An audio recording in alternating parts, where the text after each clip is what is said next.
I'm trying to platinum and 100% as many games as I can. In the last video, I completed Death Stranding 2, so keeping in theme with completing sequels, it was time to complete the new game in the Ghost series.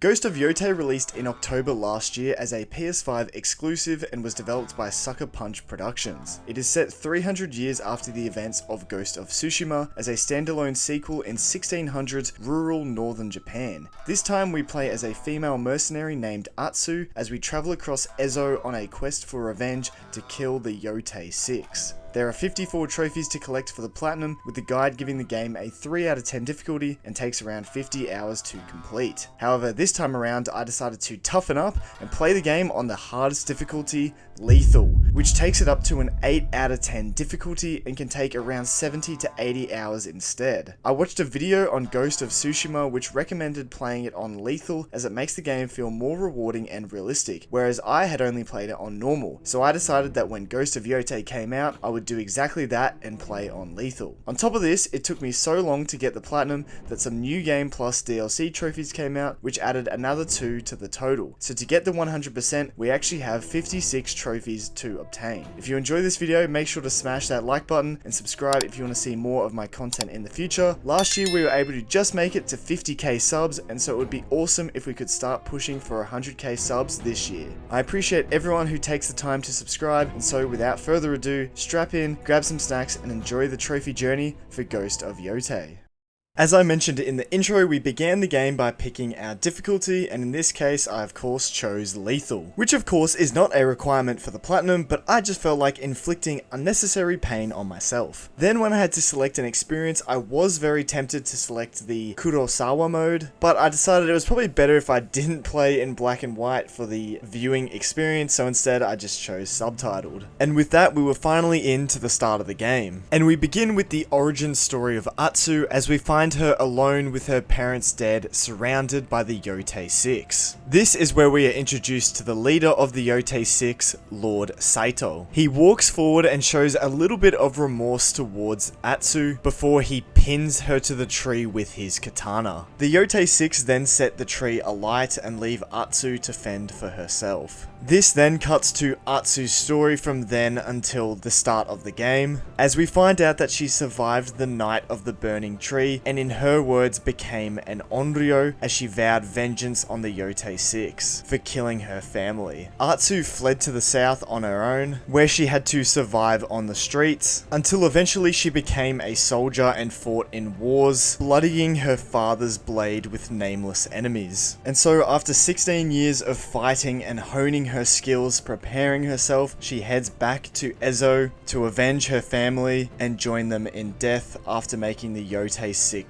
suffer. Starting with the snake. Cool setup.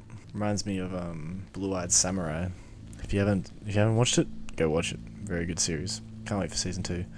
This brings us to the present, where we find Atsu sitting around a campfire, where we take control and begin writing the names of the Yotei 6 on the sash of her belt. This includes the snake, the Oni, the Kitsune, the spider, the dragon, and finally the 6th member, Lord Saito himself. With all these names now written out on the sash, it was time to start crossing them off. Before heading off to take on the snake, we see that Atsu has a special bond with a wolf that seemingly follows her everywhere. This will be more important later on, but for now we enter the village and make our way towards the snake. Before that though, we find some of his thugs making fun of a horse and abusing it, so Atsu steps in to save it before challenging the thugs to a fight. This acts as the combat tutorial for the game, and quite quickly I learnt how difficult Lethal was going to be.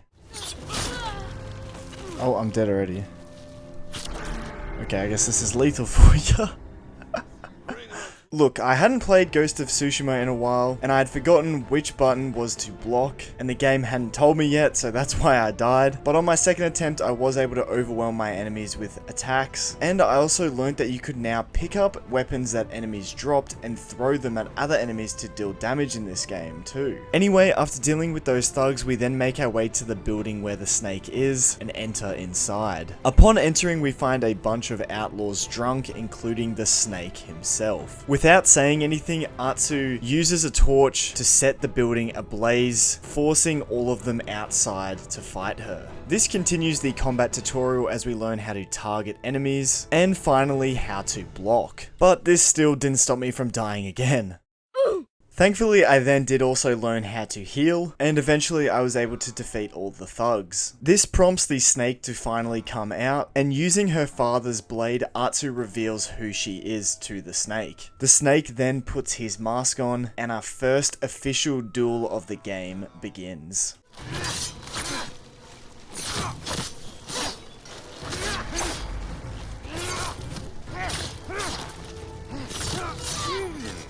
Did you dream of this? Oh, what the heck? Oh, okay. You don't back. scare me.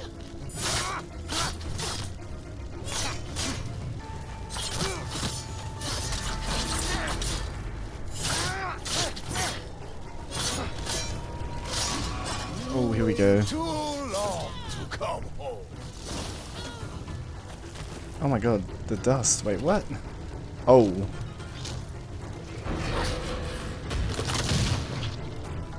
Let's go. Our wolf coming to save the day.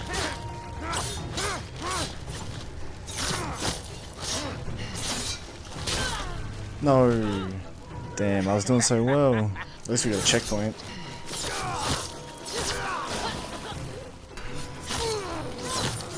You should have stayed. Come on, we're almost there. Oh, what the heck? What does that mean? No. No.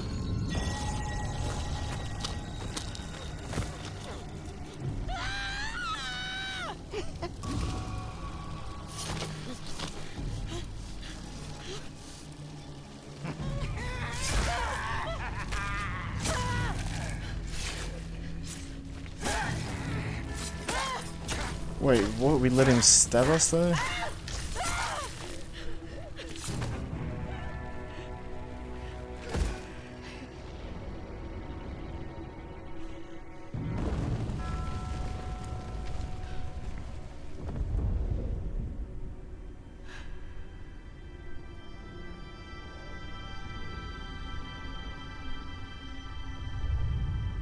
What? Game's over. The snake. First trophy, let's go. Cross the first name off your sash. Nice. Of course, this ain't the end of the game though, as we are given the option to swipe up on the D-pad, and in doing so, Atsu is magically resurrected. Upon getting back up onto her feet, she grabs her sword off the ground, and using the snake's blood still left on her katana, she uses this to cross his name off her sash, officially taking down the first member of the Yotei 6. This impressive and otherworldly feat that she's just been able to pull off causes the local villagers to call her an Onryo and a ghost. Atsu then heads over to the horse that she saved earlier and rides it off into the darkness. And thus begins the story of the Ghost of Yotei. Suck a punch. Oh my god. Are we gonna get the game title drop? Oh my god. Look at that. Sony Interactive Entertainment presents... Oh, we can control. Oh my god. A Sucker Punch production. Oh, this game is so good. Look at that. The visuals.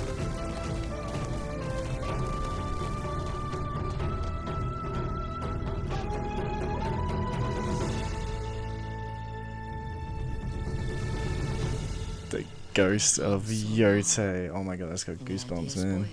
Of course, just like Ghost of Tsushima, this game had to have an awesome title drop. And honestly, I think this one is cooler, as you can see Mount Yotei in the background and the visuals in general are just so much better. But honestly, it's not a competition, they're both good in their own ways. Anyway, after that we open up our spyglass and scout out the environment to see where we can go to figure out where the rest of the Yotei 6 members are. Once again, we do have the guiding wind in this game, which acts as a more natural objective marker or waypoint. And so following the guiding wind, our first destination is to head back to our childhood home. Of course, this is where the Night of the Burning Tree happened, where Atsu lost her family and she was pinned to the tree. So obviously it is quite hard for her coming back here, with all those painful memories. Here we are also introduced to flashbacks in this game, as we flash back to a young Atsu, where we are introduced to her brother Jubei. We chase him around our house, which also acts as a bit of a movement tutorial, before we then catch up to him, and it is now time to go practice our musical instrument, the shamisen, with our mother. And this is kind of a fun little mini game where we get to use the touchpad to play music, and it sounds so good.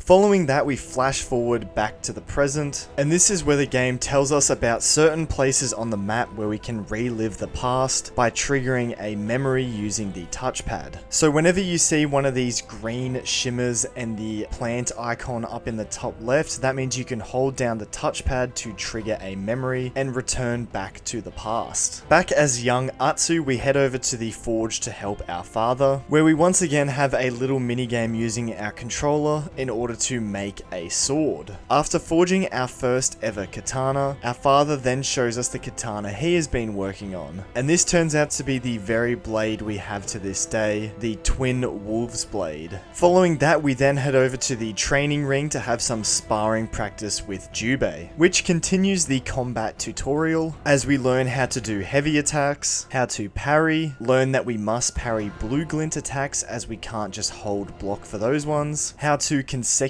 parry attacks to interrupt the opponent, how to dodge red glint attacks as they can't be blocked or parried, and finally how to heal by using spirit as seen by the UI in the bottom left corner. Once we've learnt all those lessons, we then have a proper fight against our brother to see who can get to 5 hits first, which of course I won. We then cut back to the present where Atsu kneels at her parents' grave and promises to exact revenge on the Yotei 6 and bring peace to them. The wolf then makes an appearance once again as it continues to follow us around, and this leads us perfectly into Chapter 1, The Lone Wolf. Before leaving our home, I did decide to have a look around, and I ended up finding our father's bamboo strike. These of course were in Ghost of Tsushima as well, and it involves you hitting buttons in a certain order in a fairly quick amount of time. There are 3 stages, as you have to cut through 3 bamboo, 5 bamboo, and then finally 7 bamboo. And so obviously it gets harder and harder as you go up, as you have to click more buttons in a shorter amount of time. But for completing these, it is quite worth it as it increases your spirit. And I was going to have to complete all of them for a trophy anyway. From there, I discovered that if I got more metal obtained from defeating enemies, I would also be able to use our father's forge to upgrade our weapons, which was also another trophy we would need to complete later on. I then finally opened the map, where we learned that these gold ginkgo leaf icons are the main missions that we need to do to complete Atsu's hunt. Before heading off though, I did complete some more flashbacks available at the home, with one of them hinting at some charms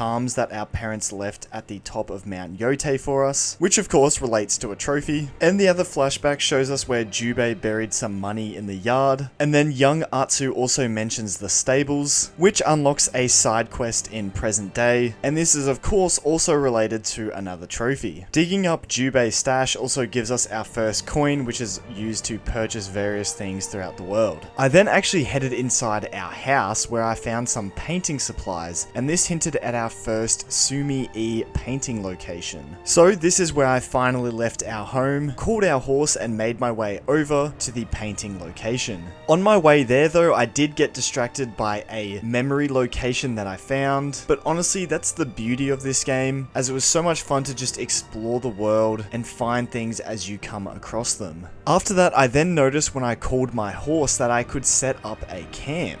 This once again involves a little mini game with your controller to create a campfire, and then once you have created your campsite, all your health and spirit is restored. Now you can enter photo mode at any time, but I just happened to enter it here and it got me a trophy. Hey, memento. Personalize a scene in photo mode. Oh, why do these games always have...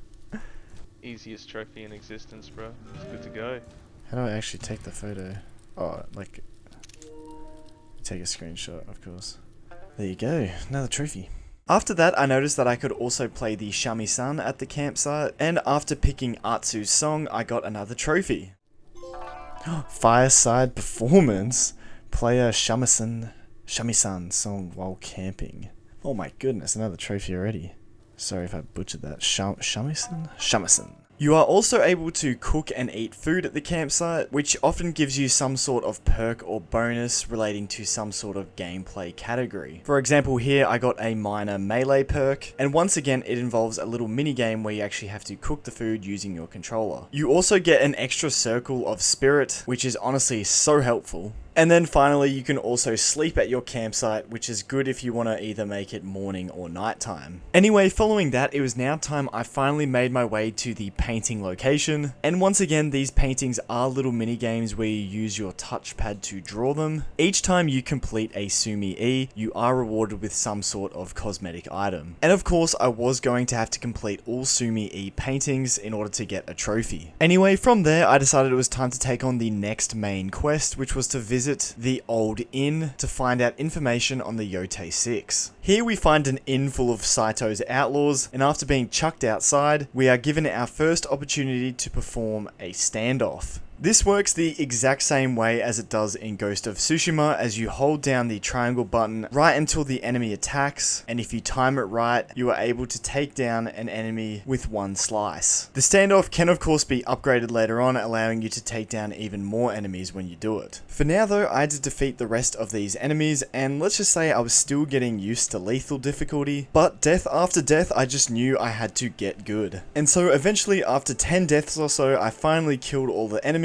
but then of course more arrived. But this is where we unlocked our special ability using the two thumbsticks, the Onryo's Howl. And this is very similar to the special ability in Ghost of Tsushima, as it scares enemies, which allows you to defeat them a lot easier. And in order to build up Onryo's Howl, we have to kill enemies without taking damage. However, taking damage does reset the streak. Now with that ability, I was able to defeat the rest of the enemies, and as a reward for ridding the inn of these outlaws, the owner repays us with information on the Yotei 6. He of course tells us about Lord Saito, who is the leader, and then I had the choice between 3 options, so I just chose the top one, the Saito brothers, and we learnt a little bit more about them. We learned that there is an Odachi master in Takachi range that may help us in our fight against them. After resting up at the inn, I then continued my journey, and in the downstairs of the inn I met Ran the bowyer, who of course sells bows and arrows. And here I was able to unlock the Hankyu, my first range weapon of the game, and we would of course have to unlock all of them in order to get a trophy. Heading outside the inn, we are also introduced to Clan Matsumai, who are the samurai clan here to try and take down Saito as well. So they're kinda on our side, but of course they are bound by their samurai honor, as we know from the first game. Outside, we are also introduced to Kojiro, the bounty broker. Next to him, we can find a bounty board where we can accept bounties, and these make up probably majority of the side quests in this game, as we are of course a mercenary after all. And once again, there is a trophy related to completing all bounties. After we've completed each bounty, we can head back to Kojiro and he gives us a reward. Outside the inn, we also meet Isaburo, the cartographer, who sells maps showing the location of certain side activities, and this guy is really helpful for finding and completing all of these different side activities throughout the game. After talking to him, he then also gives us his own side quest, which are still in the game, but unlike Ghost of Tsushima, we did not have to complete every single tale in the game this time around. However, I still did majority of the side quests as I just loved this game so much and I just wanted to do everything possible even if it wasn't for the platinum. And doing these side quests can be pretty rewarding anyway, as in this first one, this monk shows us that if we follow these yellow statues, we can find an altar of reflection. And these altars are how you unlock new techniques in your skill tree. Surprisingly, there are no trophies related to completing all these altars or your skill tree, but it was still very helpful to find these and complete the skill tree, as some of these abilities make lethal a lot easier. For example, I unlocked perfect parry straight away, which is almost necessary to complete the game, to be honest. Anyway, after completing that side quest, I was able to buy a few travelers maps from the cartographer, and as you can see, there is a bit of a mini game where you have to use the main map's landmarks to line it up with the travelers ones, so then you can figure out where the actual location is. Another thing to note is that each time you find a point of interest, you can fast travel there with your horse, which definitely saves a lot of time. Another way to find points of interest is also to follow these golden birds that appear when you get close to one of these places of interest. And following this first golden bird, I actually ended up finding my first hot spring. Just like the bamboo strike, these hot springs are quite good as they increase your max health for simply just resting in them. And of course, as part of the bamboo strike trophy, we also had to find all hot springs. As part of completing our first hot spring, we also got our first charm, which are items that you can equip that give you different perks and pretty much allow you to kind of customize your build. Some charms are even upgradable, and you upgrade them by completing a certain challenge. So for example, this one, you upgrade it as you find more hot springs. And of course, there was a trophy related to upgrading charms too. We could also unlock more charm slots too as we collected more charms. Anyways, from there I continued to explore, finding more altars, upgrading my weapons, and of course, completing bounties. You see, I'm one of those players where in open worlds, I like to clear out all the side stuff before moving on with the main stuff. And the thing is, in this game, as you tick off side stuff, you find more side stuff along the way. So let's just say it was a while before I started the next main quest. Through exploration, you will also come across random enemy groups that will attack you. And after defeating the final enemy in that group, you will often have the chance to interrogate them. And through interrogation, you can find out where points of interest are, and early on in the game, this is key for finding out information on the Yotei 6 and how you can unlock new regions to find the Yotei 6 members. For example, here I interrogated this guy about the Kitsune, and then later I completed a side quest for a Matsumai samurai, and then I was able to ask him about more information on the Oni. I still had to gain some more information in the open world before I could start those main quests, so I continued doing side activities until eventually I actually earned enough coin to unlock our next ranged weapon, the Yumi, which is pretty much a longbow.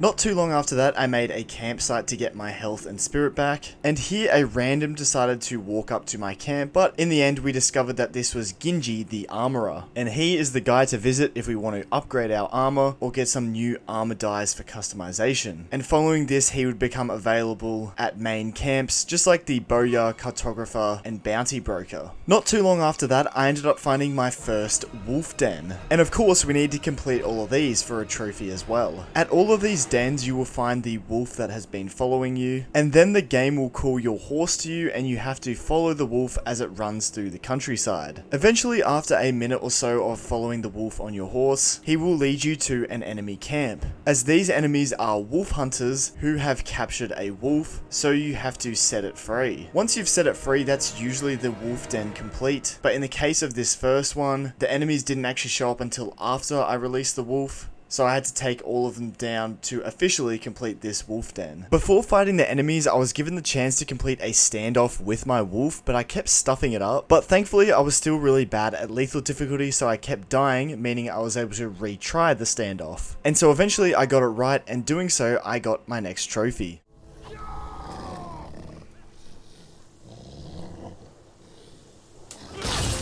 Hey, 2 as 1. Complete a successful standoff or assassination with a companion. Lucky I did die and try and do that one again, because we got a trophy out of it. Oh, new milestone reached. You increased your trophy level, 310, you're 0% to the next level, let's go. Following that trophy, I was also eventually able to kill the last enemy, completing this first wolf den. And for each time we complete one of these, we are also able to unlock a new wolf technique in this wolf skill tree. Then randomly after completing that wolf den, a Ronin showed up to get the bounty on my head. Upon entering the duel with him, I was taught about yellow glint attacks, which is where they are preparing to disarm you. We are able to dodge this attack, but the other way to stop it is by instead doing our very own disarming attack, as you cannot parry it. This is definitely important in future duels. Anyway, after defeating him, we are able to interrogate him, and this is where we finally find out enough information about the Oni, and that we can find him in Ishikari Plain. And then we also go on to find out more information about the Kitsune, and that we can find them in Teshio Ridge. And then finally we also learn about the spider and the dragon, who are the sons of Lord Saito, and we can find them in Tokachi Range. At the end of this interrogation though, we get the option to choose which topic we want to pursue further. In the end, I just decided to choose the Oni because he was the first one on the left. I know, great reasoning. And so because I had chosen the Oni, I had unlocked his main quest storyline. Before heading off to Ishikari Plain though, I wanted to continue exploring the Yotei grasslands first. So I continued with these side activities here, and during one of these bounties I unlocked my first quickfire weapon, Metsubushi. And of course I would need to unlock all quickfire weapons for a trophy. Metsubushi, aka blinding powder, allows you to quickly throw at enemies to stun them so you can get in some easy hits. Continuing on from that, I headed to the Mount Yotei Shrine, which was the first shrine climb I found in the game. As part of the trophy for completing all bamboo strikes and hot springs, we also had to complete all shrine climbs. And so pretty much these shrine climbs just involve you doing some parkour and climbing up a mountain. The special thing about this shrine climb in particular though is that it allows you to head to the top of Mount Yotei. After a little bit more of a climb, I officially reached the top of Mount Yotei. I continued to follow the shrine gates around until eventually I made it to the actual shrine at the top of the mountain. And upon bowing, I got a trophy I mentioned earlier. Oh, inheritance. Acquire your parents' charms from the peak of Mount Yotei. There you go, I didn't even know that was a trophy. I made it, everyone. Mother's charm. I'm here. Father's charms. Father's charm, I should say. And so upon completing shrine climbs, by reaching the top and bowing at the shrine, you do indeed get a major charm each time. But for completing this first Mount Yotei one, we got our parents' charms. This would also not be the last time we had to visit the top of Mount Yotei for a trophy either.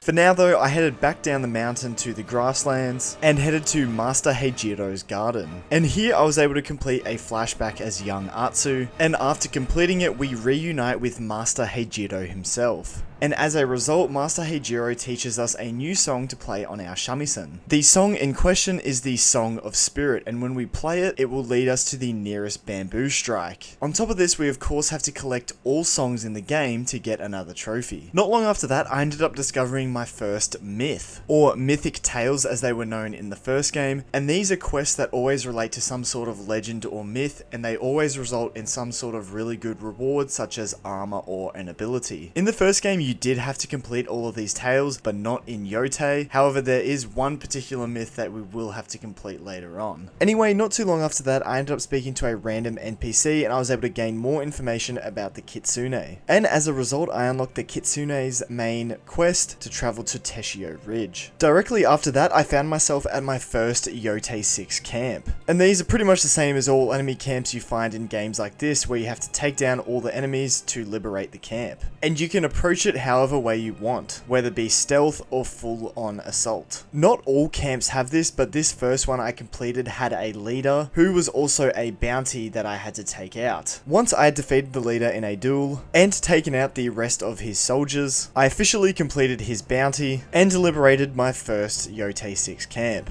Of course, as you can probably guess, we do indeed have to liberate all Yotei 6 camps in the game for a trophy. Another thing to note is that at each camp you liberate, there is also an altar you can bow to, and this allows you to upgrade your skill tree as well. After doing some more exploring, I ended up finding the Kutara gambling den, and after completing a side quest, I was introduced to the game of Zeni Hajiki. And to understand the rules, we are given a flashback to when we were younger and our mother teaching us how to play. Essentially, you have to select a coin and then flick it at another coin. However, if you miss the coin or flick the coin too far and it goes flying off the edge, you lose your turn. The way to earning a coin is by flicking it just enough so that it doesn't go flying off the edge, but you still hit it. However, normally there are more coins, and if you hit one coin into another, hitting 2 coins, this also forfeits your turn. So you have to be gentle enough and aim good enough so that your coin stays on the table without hitting any other coins. Once you've done this successfully, you collect the coin that you flicked and then you move on to the coin that you hit. And for the actual game, you keep doing this until you've collected 7 coins. However, as soon as you make a mistake, you forfeit your turn and your opponent gets their go. And you pretty much have to hope that they don't get 7 in a row. Another thing to note is that if you do hit a coin off the edge, the opponent actually wins that coin. Even though I made a lot of mistakes, thankfully my opponent was really bad in this first game, so I still ended up winning. And because it's a gambling game, I ended up doubling my money. After that win, my opponent then challenged me to another game, but this time a charm was on the line as well, not just money.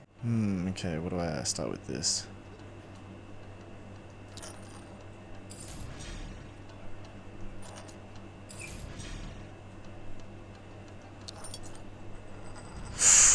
Oh shit, okay.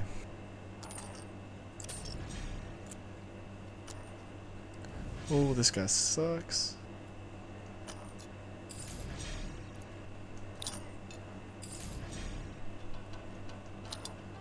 Oh, damn. Oh my god, what do you... Oh, wait, what? Oh, there was a thing there. I couldn't see it. This dude's selling.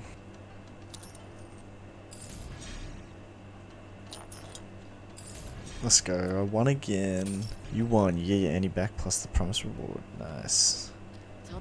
Increases the amount of sake you can carry by 1. Here, take this charm. Again, or save it by you. And later, never come back. Hey, good with coins. Win a charm from playing Zeni Hajiki. Hajiki. Zeni Hajiki. Let's go. That was fun. I like that. That was fun, bro. That was the one and only trophy related to Zeni Hajiki, but I did keep continuing to play it throughout the game, as you can find more gambling spots throughout the world, and it was a good way to make some quick money, if you won. Anyway, not long after that, I found my first mountain reliquary. These always involve solving some sort of riddle. For example, this one, I had to aim all of the wolf statues towards Mount Yotei in order to get my reward from the reliquary. In this case, it was a charm. And from this upgradable charm, I could see that I would need to solve 5 mountain reliquary puzzles in order to get a trophy. Anyway, following on from that, I finally visited the old stables and took on the side quest that I unlocked from one of the memories earlier. After defending the stables from some enemies and completing another flashback, the stable master remembers who we are and gives us the choice of picking a horse. Of course, you can just stick with the white horse that you've had since the beginning of the game, or you can give it a rest and choose between the black horse or dapple horse. In the end, I actually decided that I wanted to give my white horse a rest and instead choose the dapple horse, as I thought that was a really cool color and I'd never really heard of it before. Once you've picked what color horse you want, you then have to name it and you get the options of Shimaki, Mochizuki or Homura. In the end, I just went with the name that I found the easiest to say. Tornado, full moon or flame. Homura, that's hard to say. Mochizuki or Shimaki. I like Shimaki. Tornado. Shimaki. Shimaki. Fierce winds. You have chosen to name your horse Shimaki. Yes. Take Hey, good care naming a of friend. Pick a name for your horse. Let's go. And I'll do the Shimaki. same for your old horse. He deserves some good rest. And all the wildflowers he can eat. Feel free to visit him I can visit my anytime. old horse? Cool. After that, I was right next to our next main quest, so I finally decided to take it on. For this quest, I headed to the base of Mount Yotei and headed up a different mountain trail, and the reason we came up here was to search for the dual katana master. Eventually, after following the trail, we indeed do find the dual katana master's house, and once inside the house, we are introduced to the dual katana master, who turns out to be Hanbei, who was a friend of Atsu's father. Atsu then requests Hanbei to teach her his dual katana technique so she can avenge her family. At first, Hanbei is reluctant to teach us, and we also find out that he lost one of his arms in a fight against Saito, but eventually he does agree to give Atsu a chance because of his friendship with Atsu's father. And thus begins a training montage as we learn how to get stronger with our left hand and wield a dual katana. During Atsu's training, we also get a flashback revealing that she believes it is her fault that her family was killed that night. In this flashback, we find Atsu and her brother Jubei searching for mushrooms to bring home for dinner. However, whilst they're in the forest, they end up encountering a wolf, which is the exact same wolf that has been following Atsu this whole time. Just before it seems like it is going to attack though, a gunshot scares it away, and then it is revealed that it is Lord Saito who has saved them. The two notice that he has a katana, and so without thinking, Atsu offers to take him back to their house as their father is a swordsmith and can sharpen his blade for him, as a thanks for saving them from the wolf. Of course, at this point though, they do not know the devious intent of Lord Saito.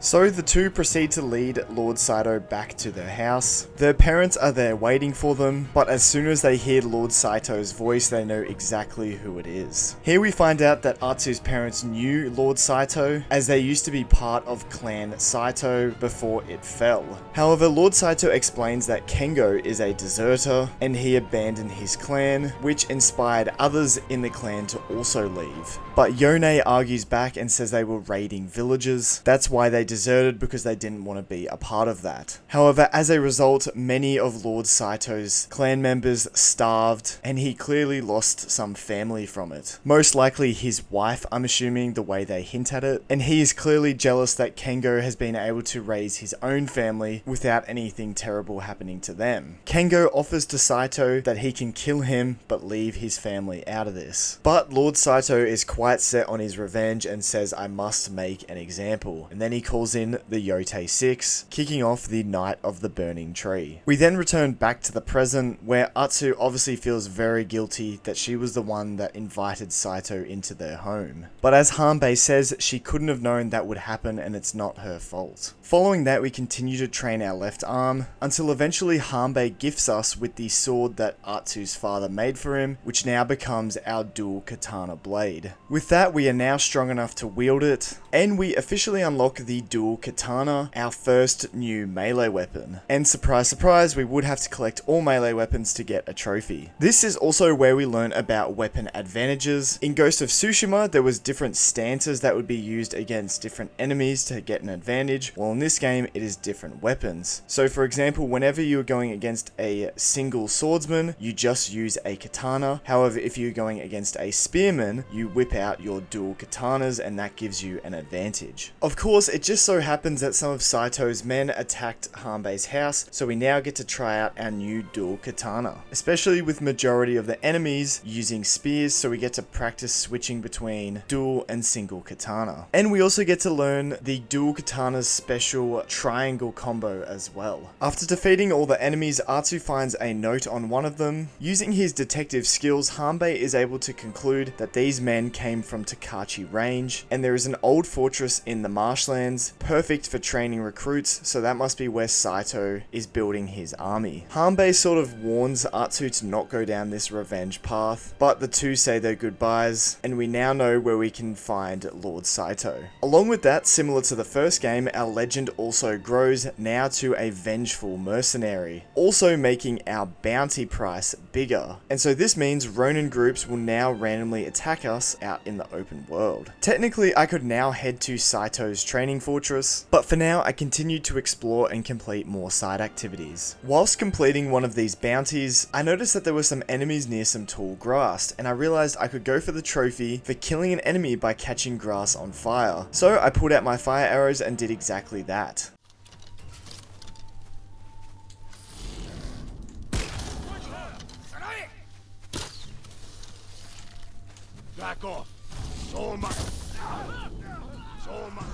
Hey, there we go, brush fire.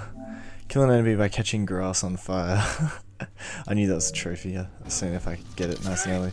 Oh god! Oh.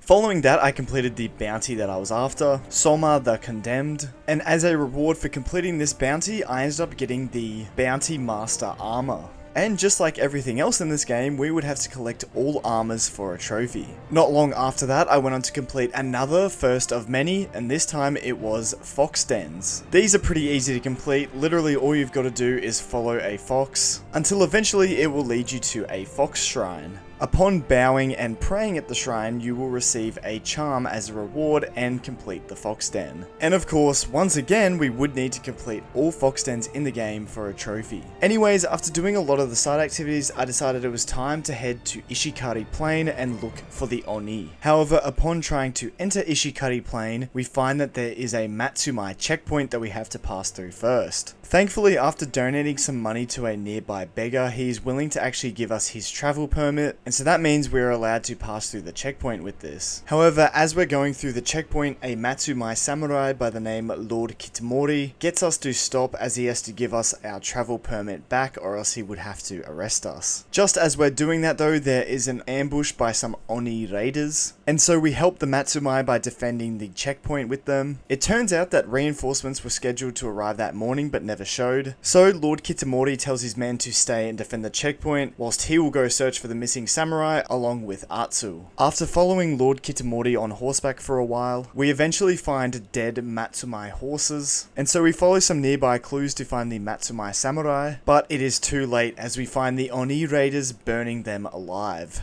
We then rush in to exact our revenge and defeat the Oni raiders. After defeating all of them, Lord Kitamori then decides to give his men a proper burial, and so in the meantime we search the nearby Oni raider camp for some food. And after setting up camp for the night, Lord Kitamori comes to join us. Atsu is cleaning her sword when Lord Kitamori notices the twin wolves handle, and he asks her where she got that sword. Atsu tells him that it was her father's, and this is where we get the big reveal as Lord Kitamori asks the simple question, Atsu. He then reveals he is Atsu's long-lost brother, Jubei. It turns out that he also did survive the night of the burning tree, but Atsu thought he was dead this whole time, and Jubei thought the same thing of Atsu. They then sit down together to catch up on their lives and talk about what they've been doing this whole time, and we get our next story trophy.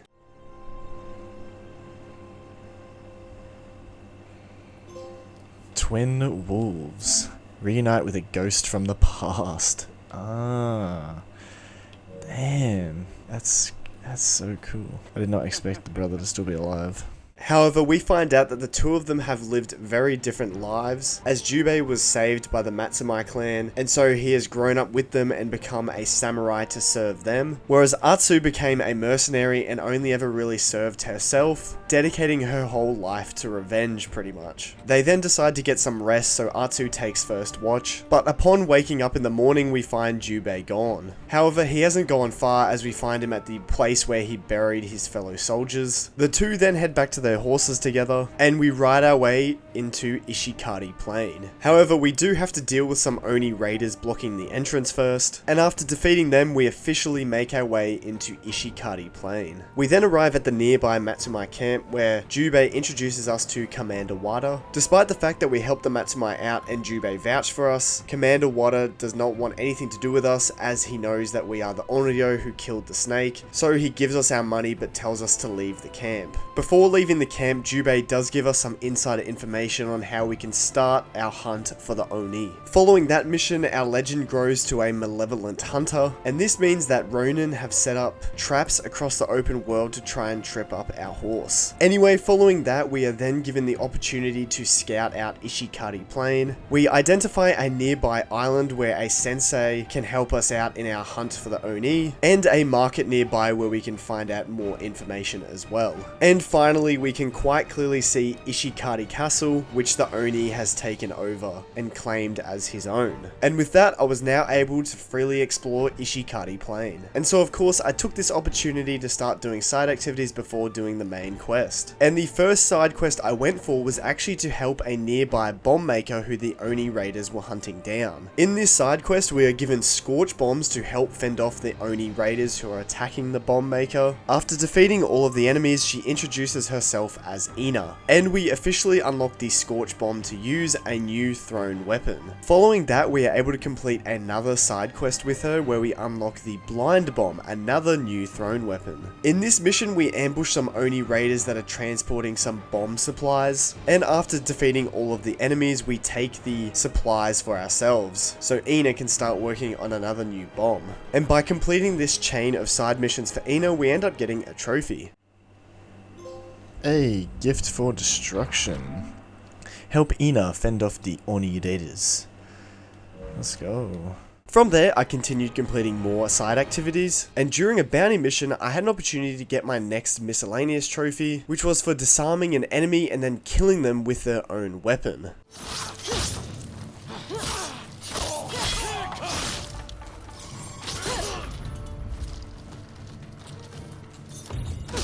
Hey, you drop this. Disarm and kill an enemy with their own weapon. There we go, finally.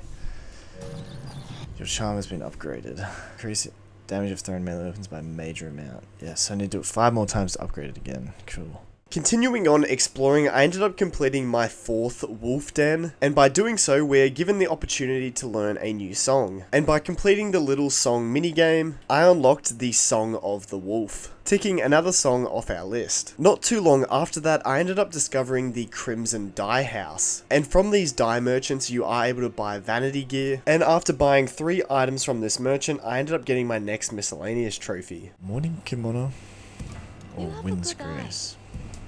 Armor dyes, Bounty Master Armor. Purely decorative. Purely decorative. Acquire 30 pieces of vanity gear.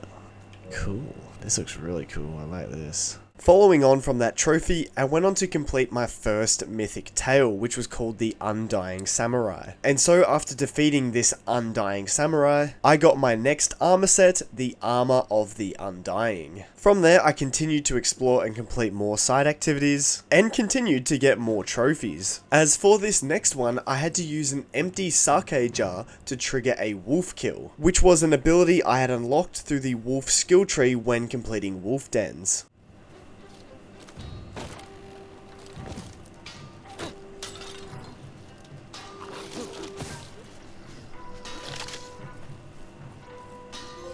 Oh, wolf bait.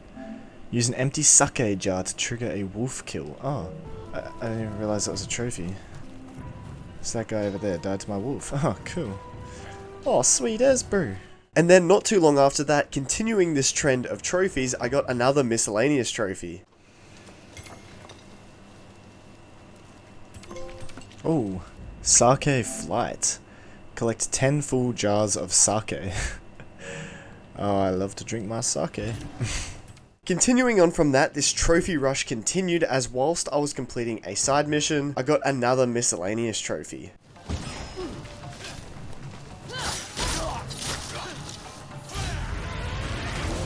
Hey, the horror. Make 20 enemies collapse in fear using Onryo's Howl. Yeah. Where's the one that collapsed, bro? Oh, and I'm dead. Oh well, at least I got my trophy. A while later, I set up a camp and this random settler showed up, just like what Genji did near the start of the game. But this random NPC was actually kind of important, as he asks us to play our shamisen and we learn a new song from him. And this is the Song of Shrines, ticking off another song on our list to getting the trophy. And this one is probably the most important one, as it's kind of missable, as if you never make a camp, then he will never actually show up and teach you the song. So I was happy to get this RNG RNG one out of the way. A little while later after that, I was completing a bounty, and for completing it, I got the Sly Thief mask, which I just thought I would mention as it is quite obviously a reference to Sly Cooper, which was of course also made by Sucker Punch. Let me know down in the comments below if I should play any of the Sly games. After that, I'd pretty much completed all side activities that I could see on my map, except for the Sensei Tail that would help me in my fight against the Oni. Now these Sensei Tails aren't actually main quests that you have to do to complete the story, but you do get a trophy for completing them, and they definitely do help you in completing the main quest. So anyway, we arrive at the island, and we find the Yari Master at his dojo.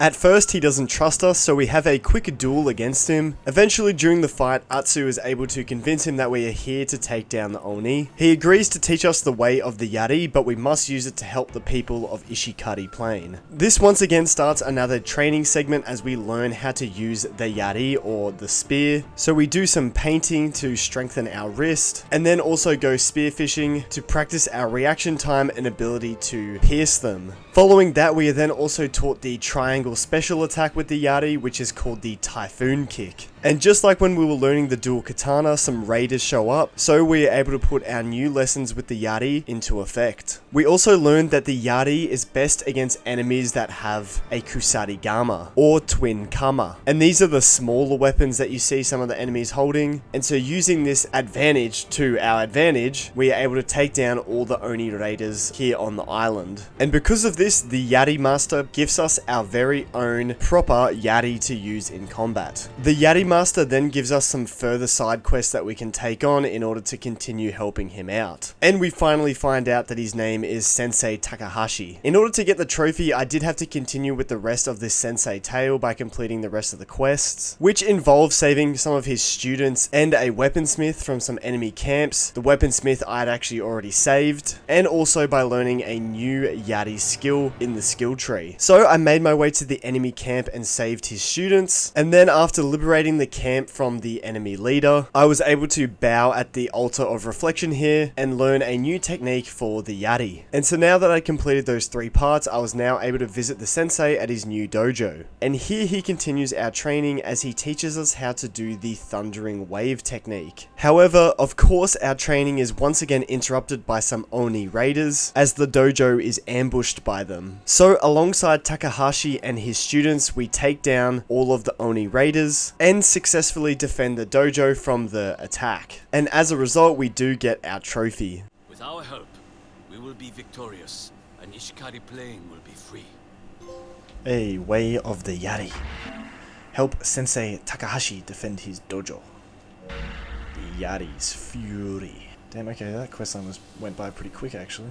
Takahashi does actually have a few more quests we can complete for him, but they don't actually reward a trophy at the end of them. And I couldn't actually do them until I'd completed the main story in Ishikari Plain and also gotten all techniques for the Yari. So this meant it was time to actually take on the main quest here. So I made my way to Ishikari Market to get some more info on the Oni, and we actually find on the bounty board a man by the name Mad Goro who has stolen the Oni's prized musket. And it reads that the Oni will personally reward whoever returns the weapon and the thief alive, so Atsu figures this is our way into Ishikari Castle. At the same time, at the sake house behind us, we find some Oni raiders threatening the owner of the sake house, as they believe he has information on Mad Goro. So of course we step in and defeat the Oni raiders, saving the man's life. But it turns out he actually doesn't know anything about Mad Goro, but he does offer us a free drink. Whilst we're having our free drink though, we are able to eavesdrop on some conversations nearby to find out more about Mad Goro. However, just as we're about to find out where Mad Goro was last seen, Jubei walks in, causing everyone to stop talking because he's a samurai. Atsu is quite annoyed about him interrupting. However, Jubei solves this issue by sending a round of sake over to the men, which causes them to loosen their tongues. And from this, we hear that they are avoiding Iwami village, which must be where Mad Goro Goro is. Of course, before leaving the Sake house, we do have to deal with some more Oni raiders, but after that we make our way to Iwami village, where we ask some locals about Mad Goro, and they tell us they heard some gunshot noises behind Bear Rock. So we follow the path to Bear Rock, where we find some dead Oni raiders, meaning we're on the right track. Here we are attacked by some Ronin who are also going for Mad Goro's bounty, so we have to deal with them first, but we leave one alive so we can interrogate him and find out some more info. He tells us that they were chasing a rumor of dead Oni raiders floating down the river. And so we make our way to the nearby river, and we do indeed find Oni raider bodies. So we continue heading further up the river until we run into some more Oni raiders. We then quietly pick them off one by one, so then we are able to look for clues after they are all dead. From the corpses, we are able to figure out that they were most likely shot at a distance from a nearby cliff. So we use our spyglass to see if we can see anything, and sure enough we see some smoke in the distance, and what do you know, Mad Goro himself pokes his head out and tries to take a pot shot at us. We then hatch a plan where Jubei uses his bow to distract Mad Goro whilst we climb the cliff and close the distance on Mad Goro. Upon making it up the cliff, he hops on his horse and rides off, so we give chase. Eventually Jubei also catches up with us, and we arrive at a little canyon where Mad Goro once again surprises us with a sneak shot. So we slowly make our way forward, hiding behind cover, until eventually Jubei is able to do the same thing previously, where he distracts Goro with some arrows whilst we climb the cliff. Once we reach the top of the cliff, this then triggers a duel with Mad Goro himself. Thankfully his duel wasn't too hard, and we of course kept him alive as we needed him for the Oni. Interestingly, this must have counted as an interrogation, as I ended up getting a trophy for interrogating 10 enemies.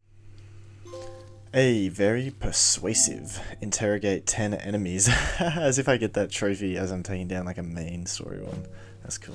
Anyway, we now had Mad Goro captured and also the Oni's musket. However, as we prepare to take him to the Oni, he is able to weasel his way out by appealing to Jubei and telling him that he has information on the Oni that will be useful to the Matsumai clan, including where they keep prisoners of war. So of course, Jubei decides that they need to bring him in for questioning to the Matsumai clan. Atsu gets very annoyed about this as she just wants her revenge, so Jubei says give him a few days, then he promises that Mad Goro and the musket will be hers. Atsu instead gives Jubei a 24-hour deadline, and then she will be taking him. So 24 hours later, we meet Jubei near Ishikari Market, but Mad Goro is nowhere to be seen, as Commander Wada refused to release him. But Jubei did bring the musket he stole, but Atsu knows this won't be good enough to get the Oni's attention, so instead she comes up with the idea to use Jubei as bait, as he is one of Clan Matsumai's golden boys. At first, Jubei is firmly against this, but after some convincing from Atsu, he agrees to be her prisoner. So Atsu puts on a mask to hide her face and dresses up as a mercenary, and Jubei acts as a prisoner, and the two head to Ishikari Castle. And so with some persuasion, we are able to enter inside the castle with the musket and Jubei. Before entering into the main castle area, we do have to leave all our weapons behind, but once the gates open, we come face to face with the man himself,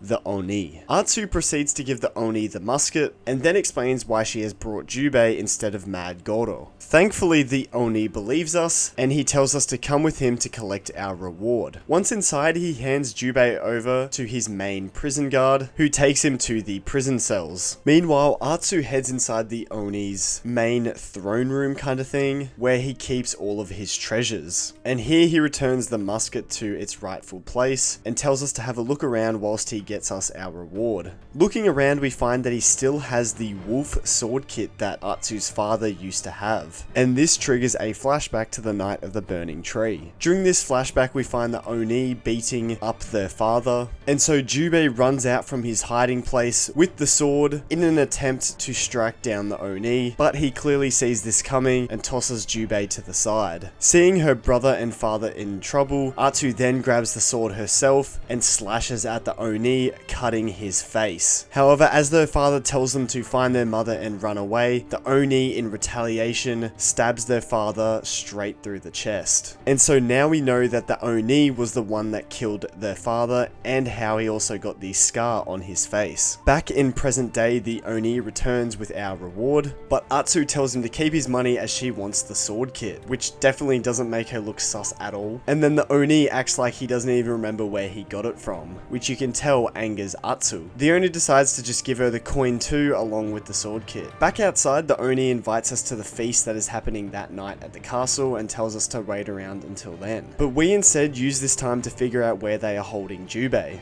Then all we've got to do is steal the holding cell keys from the head jailer that we met earlier. However, as we go to do it, he turns around and tells us to get away. The Oni notices this and tells him to stop being rude, but he says he doesn't like Atsu, so Atsu challenges him to a fight in the ring. So we grab a wooden sword from nearby and have a duel against Kanta, the jailer. And honestly, he's pretty easy to deal with as his attacks are quite slow and easy to dodge. So once we've taken him down and embarrassed him in front of everyone, we then get the opportunity to pickpocket the keys whilst he's down on the ground. After the fight, the Oni tells us that his guards will escort us to the feast, but he says that he's not going as he only eats alone. We then cut to after the feast, where we exit outside to go to our horse. But instead of leaving, we retrieve our weapons instead, and we sneak back inside the castle hold through a crack in the wall.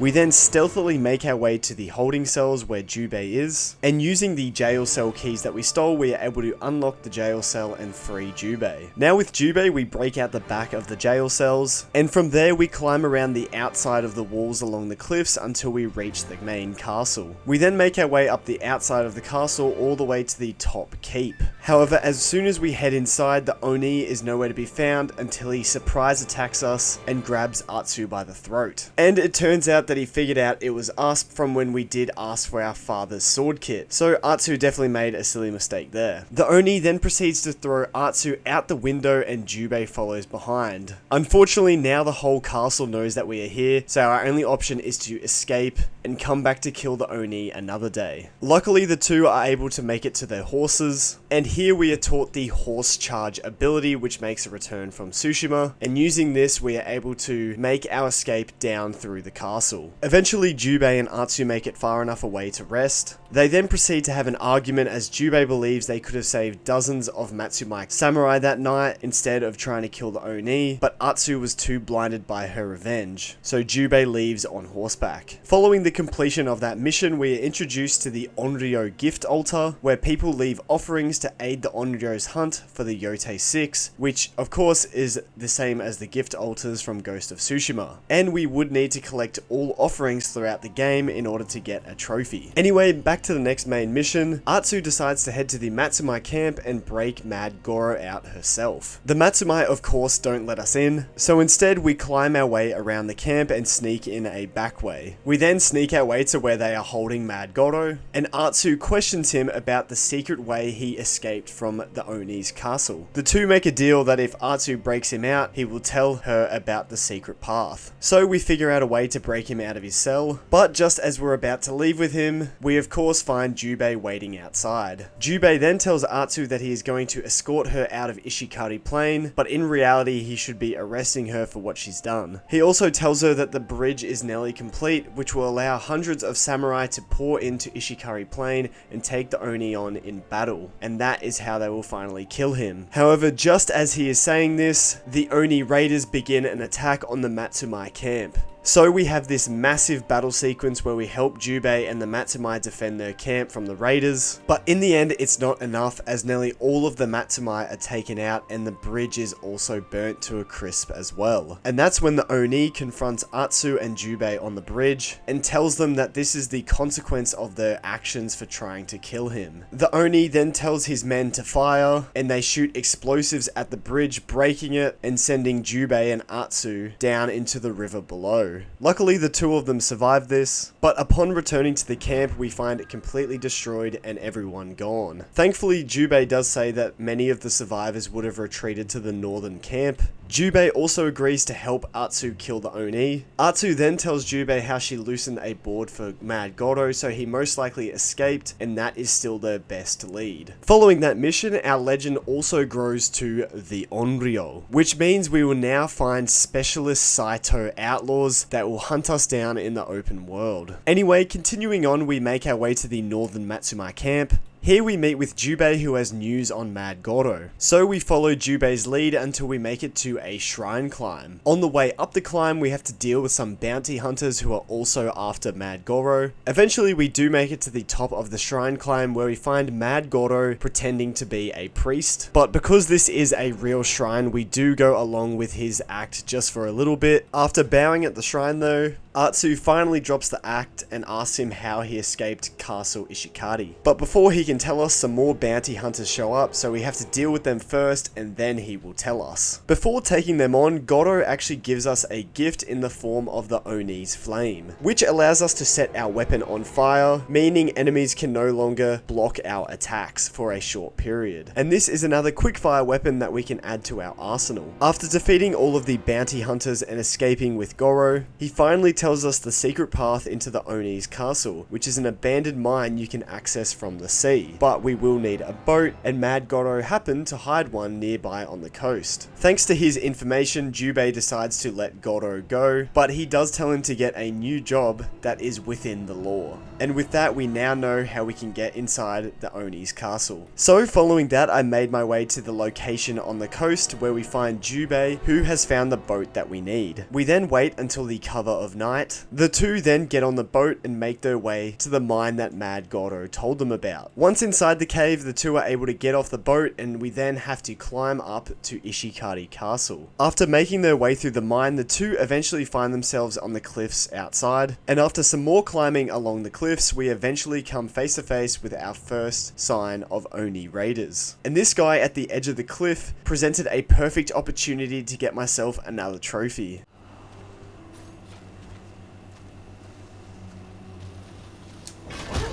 Hey, oh, sayonara. Shoulder charge a typhoon kicking area off a cliff to their death. That was really glitchy. Oh, yep, there he is, he's dead.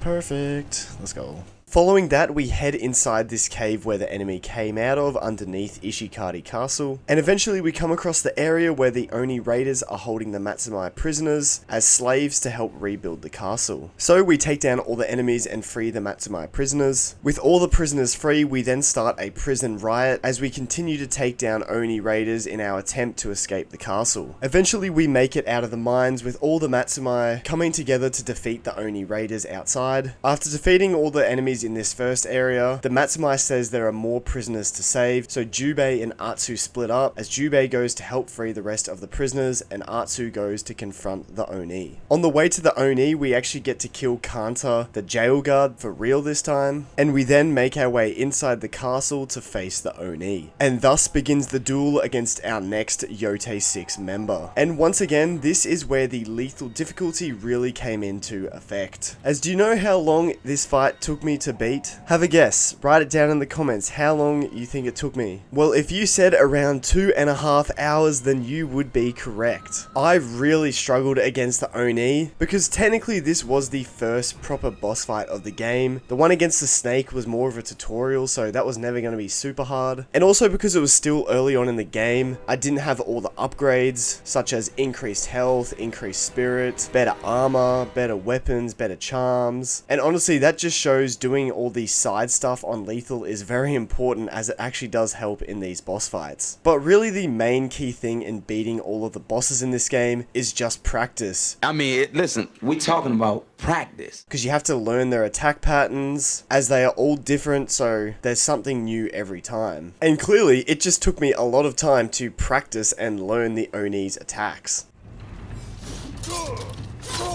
Your father deserved to die. He was disloyal.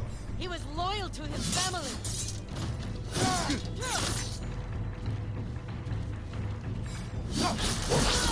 No, no, no, no, I was so close. I was so close.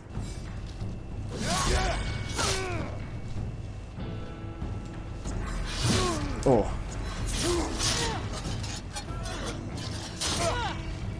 Oh god. god. Ah, no. Oh god. Okay, we did it though.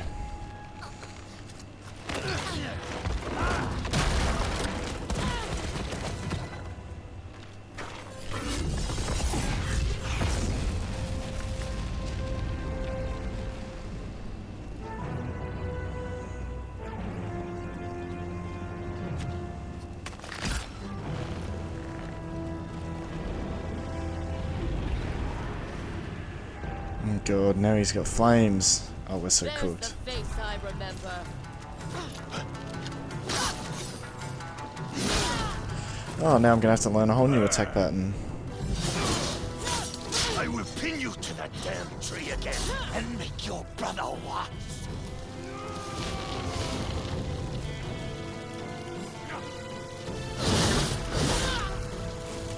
Damn, I did it too early.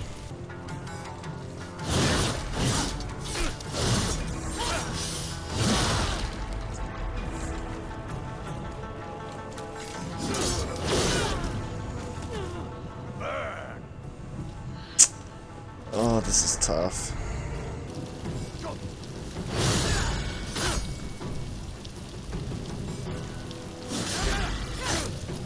I am a hero. Okay, here we go. Saito's Come on. greatest general. They may call you Oni. Oni. No, I shouldn't have done that. Oh my god. I was doing so well. I'm literally doing it. Can you hear me? I'm literally doing it, bruv. They may call you Oni. Oni. Shut the f. I'll find Oh my god. I'm so close. I get close and then I just can't parry a single freaking thing. You're just a bitter old man. Oh my. Okay, so you're telling me he introduces another attack pattern at the end? Oh, this is gonna be cooked. They may call you. No, oh my god. Okay, I can respawn. Holy shit. I'm low health though.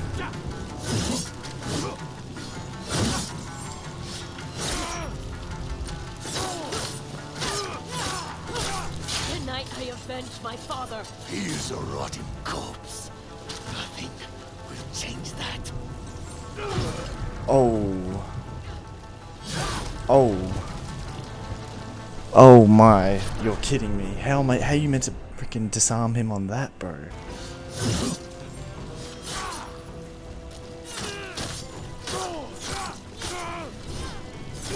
Tonight I avenge my Come father. on. He is a rotting corpse. Nothing will change that.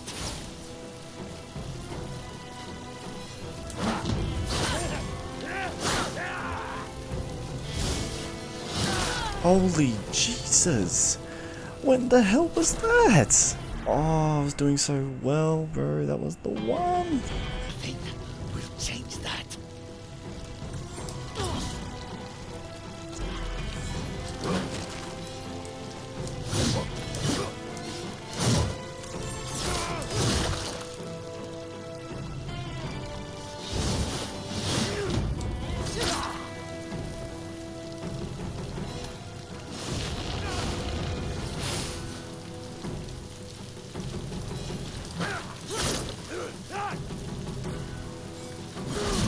No! No!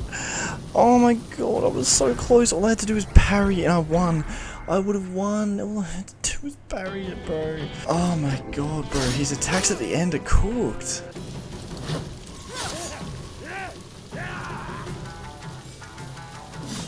Oh, what? I'm so bad. I'm so bad. Oh my god, I've timed that a million times and I've just done it early. I've just done it early. Why have I done it early? Oh, that's so not clutch at all. Nothing will change that.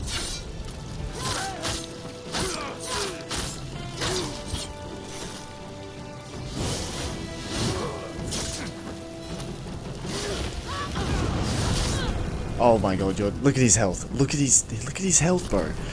Look at his health. Why does he whip out that attack right there and then?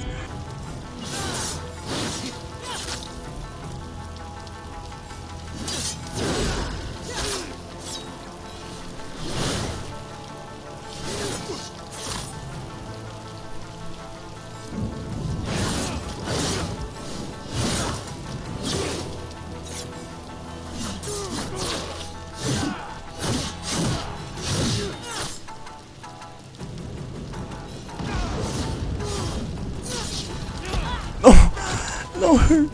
No way, bro. That was the one. Far out. No, I've mistimed it. I knew he wasn't going to do the disarm thing. Okay, now 130. I'm actually getting off. I have to get off at 130. Come on. This is it. This is like the last chance you have. Change that.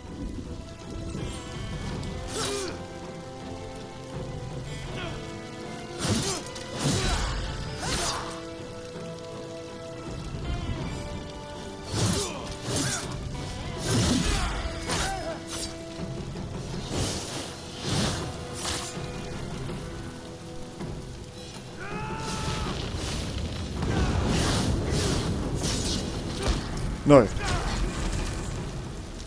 Not like this. Oh my god, I've done it! I've done it! Oh my god, I did it. I did it. I did it. I did it. Oh my god, at 130. At 130, I've done it. I've done it. I've officially done it. Oh my god. At 130, oh my god. I should have just given up, bro. I should have just given up. I'm 2.5 hours in my recording. This is cooked. I should have just done it tomorrow.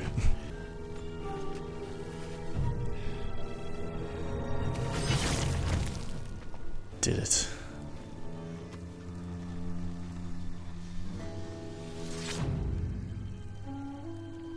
Only radar reinforcements. Oh, are you kidding me? We need to go. Yes, the Oni. Extinguish the fire of a cruel warlord.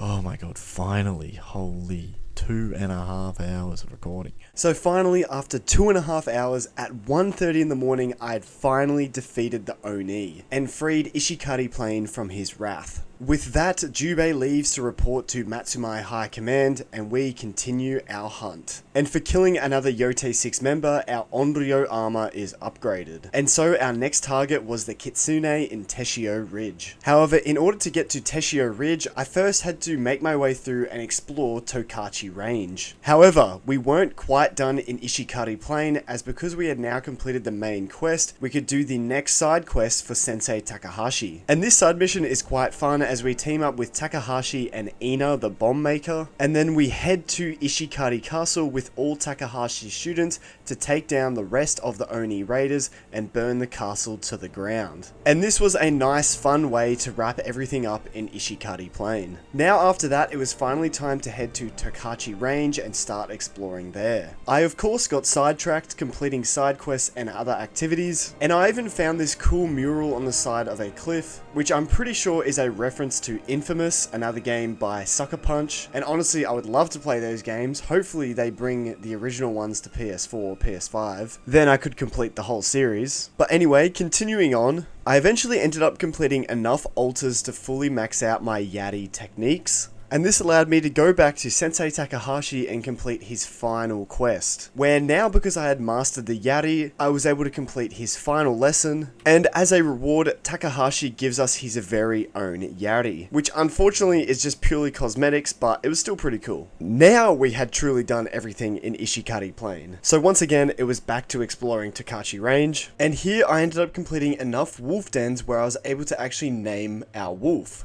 I ended up choosing the easiest one to say, which was Kiba, but I thought it was pretty cool that it stood for Fang as well. Continuing to explore and completing side activities, I ended up getting my next trophy. I said maple tree! Maple tree! Oh my god, charming. Upgrade 10 charms at least once. Wait, what charm did I upgrade?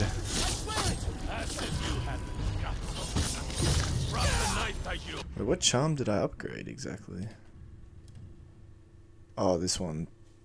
Charm of Izanagi. Cool.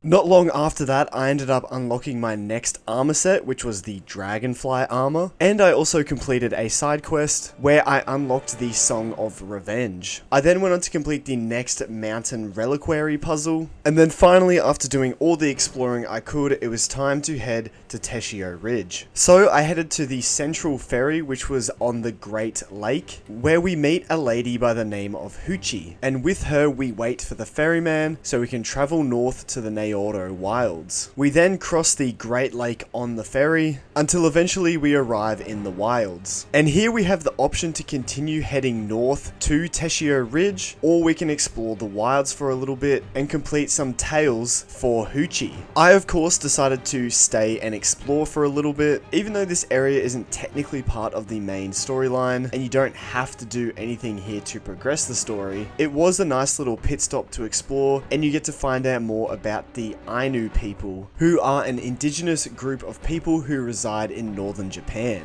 On top of this, for completing Hoochie's tales, we end up unlocking a new armor set, which are the robes for Sitorainu. I then did some more exploring and completed another side quest, where I learnt the Song of the Ainu, which if you play allows you to discover nearby lost Ainu items, which are collectibles, but thankfully there aren't any actual trophies related to these, so I didn't worry about collecting them. From there, I went on to complete Hoochie's last side quest, and for doing so, this got me my next trophy.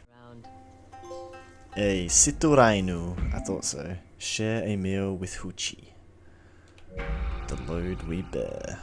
That was a cool side quest chain. From there, I continued exploring the Naoto Wilds, and I actually ended up finding my 30th Altar of Reflection, which did indeed end up being a trophy.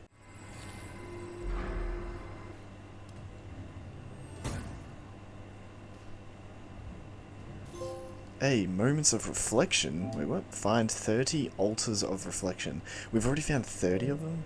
Oh, wow. I guess we don't have to find all of them then if we're already getting a trophy there. I'm assuming that there's no find every altar. Yeah, interesting. Following that, I then went on to complete our next mythic tale, where I unlocked a charm for my bow, which allowed for auto lock on enemies for one arrow that did massive amounts of damage. Once I had completed that myth, I had now done everything I could in Naoto Wilds, so I continued my way north to Teshio Ridge. Upon arriving at the mountain path to Teshio Ridge, we come across some merchants, and they decide to hire us as protection on the trip to Teshio Ridge, as there are rumors of spirits attacking travelers there. So we ride with them on horseback along the mountain path, but sure enough, as we make our way further into the forests of Teshio Ridge, we are ambushed by some enemies. And these turn out to be the Nine Tails, who are the warriors that are part of the Kitsune's army. We end up defeating all of these Nine Tails to protect the merchants, but then the Kitsune himself shows his face. And he ends up throwing a kunai at Atsu, which is laced with some sort of poison, which causes Atsu to collapse, and then she is confronted by the Kitsune. He orders the rest of his Nine Tails to kill the merchants, and then he leaves Atsu to deal with the poison.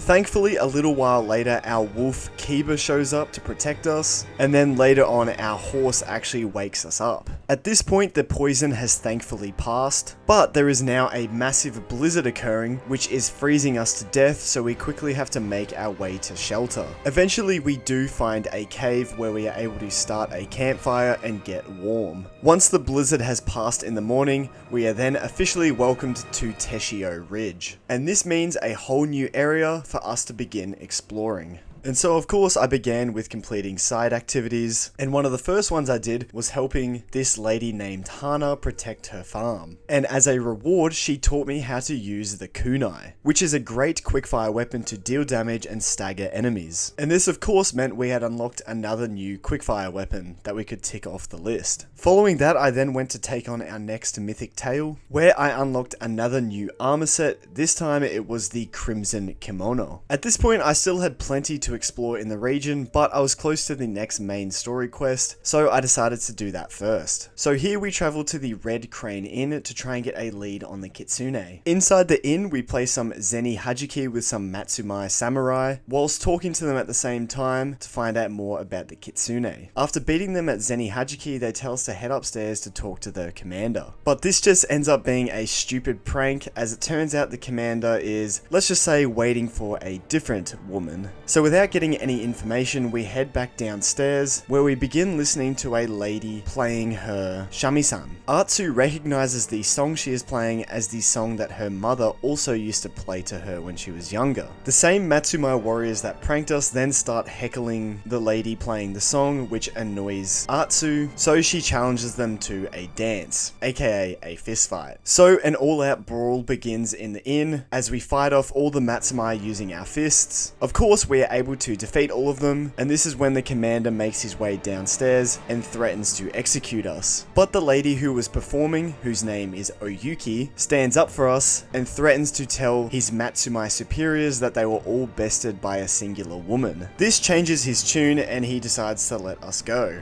Oyuki then tells us to meet her outside. So we head outside and talk with her, and she says that she overheard us asking about the Kitsune. She then proceeds to show us all the damage the Ninetales have been doing to the villagers in Teshio Ridge and all the violence they've caused. And so she asks for our help in defeating the Kitsune and the Ninetales. Of course, we came here to kill the Kitsune anyway, so it's a win-win. She then says she has a lead, so we follow her on horseback. Eventually, we arrive at a nearby shrine where we leave an offering of coin. We then stake the place out until nighttime when some Ninetales arrive to take the offering. Watching them, we learn that they use some sort of symbols to communicate with each other. We then follow behind them as they leave to try and get some more information out of them. After tailing them for a bit, they eventually split up in two different directions, so we take the ones on the left while Oyuki goes right. However, going left, the Ninetale must have knew we were following them, as they then ambush us out of the snow. We are able to defeat all of them and interrogate the last one, but before we can get any information out of him, he slits his own throat. Oyuki then arrives after that, and she checks the Ninetale's body, where she is able to find a map. They believe it could be to a hideout, so Atsu tells Oyuki to head back to the inn and she'll find her once she's done. We then follow the map until we get to the location on it. We then have to solve a little puzzle to reveal the way inside the hideout, but once inside the hideout, we are of course ambushed by some Ninetales. After fighting our way through the hideout, we don't find the Kitsune, but we instead do find a scroll which explains what all the Ninetales symbols mean and their form of communication. So we copy down our own version of this for future use, as these symbols now allow us to solve Ninetales puzzles and helps us escape this hideout. On the way out of the hideout, we also end up finding our next arm set, which is the Ninetale armor. Following that main quest, I then went back to exploring and completing side activities, and after liberating a Yotei 6 camp, I ended up finding my first Ninetales puzzle box, which you can interact with in the menu.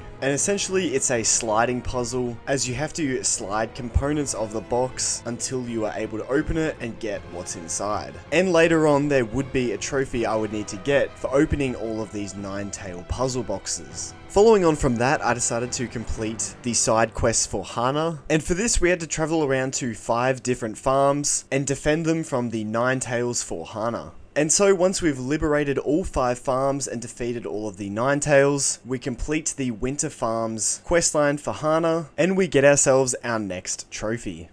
Good boy. Kunai Defender. Help Hana protect her farms. Yeah, I knew that was a trophy. Let's go, finally got another trophy. It's been a while. When we get Charm of Burning Blades, Kunai now inflicts fire damage and ignite flammable objects. That sounds crazy.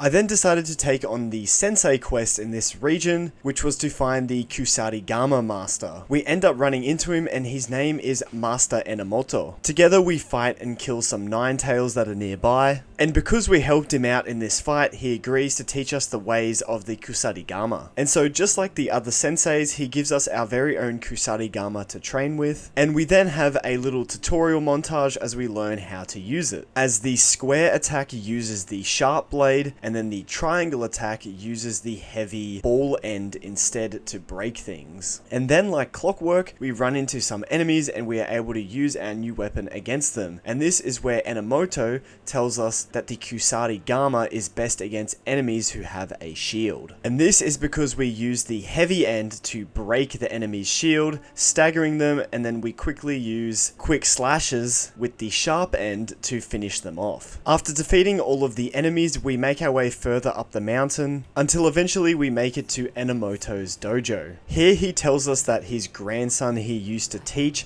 has defected to the Nine Tails and has been hunting Enomoto ever since. A storm then arrives, but we continue our training as we learn the special triangle attack, which allows us to perform the ferocious whirlwind. And after perfecting this technique, we face Enomoto in a duel and put everything to use. Following that mission, we now have the Kusarigama unlocked as a new melee weapon, and just like the previous Sensei Tales, we now have 3 tasks to complete before we can move on. I had already liberated the Nine Tails hideout we needed to complete, so now I just needed to learn a new Kusarigama skill at an Altar of Reflection, and the skill we unlocked was called Lethal Talons, which allows you to use the Kusarigama to execute assassinations from a distance, which was awesome for stealth, as I would come to find out in the next task, as we had to liberate a town and save the weaponsmith. And so taking this on with stealth, I was able to try out the Kusarigama assassination for the first time, and this got me a trophy.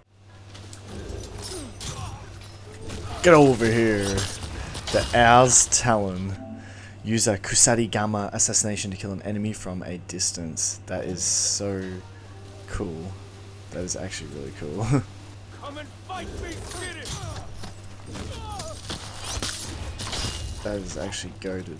Following that, I was able to liberate the town and free the weaponsmith, and so this meant I was now able to continue Master Enomoto's questline and return to him at his dojo. And so just like the Yari Master, he teaches us one final special technique, which is the Claw and Talon, activated by pressing triangle and circle at the same time. After learning that technique, Master Enomoto decides it is now time to take down his grandson and stop the damage he is causing to the people of Teshio Ridge. So we set up a trap in the nearby forest, and the Nine Tails take the bait and we are able to ambush them when they arrive. After taking down the first wave of enemies, some more Nine Tails show up, including Master Enomoto's grandson. So we take down all of the other enemies, and then with the help of Master Enomoto, we take down his grandson. As he is dying, Enomoto and his grandson have one final heartfelt conversation and goodbye. And with that, we complete the side quest and get ourselves a trophy. To be worthy of it.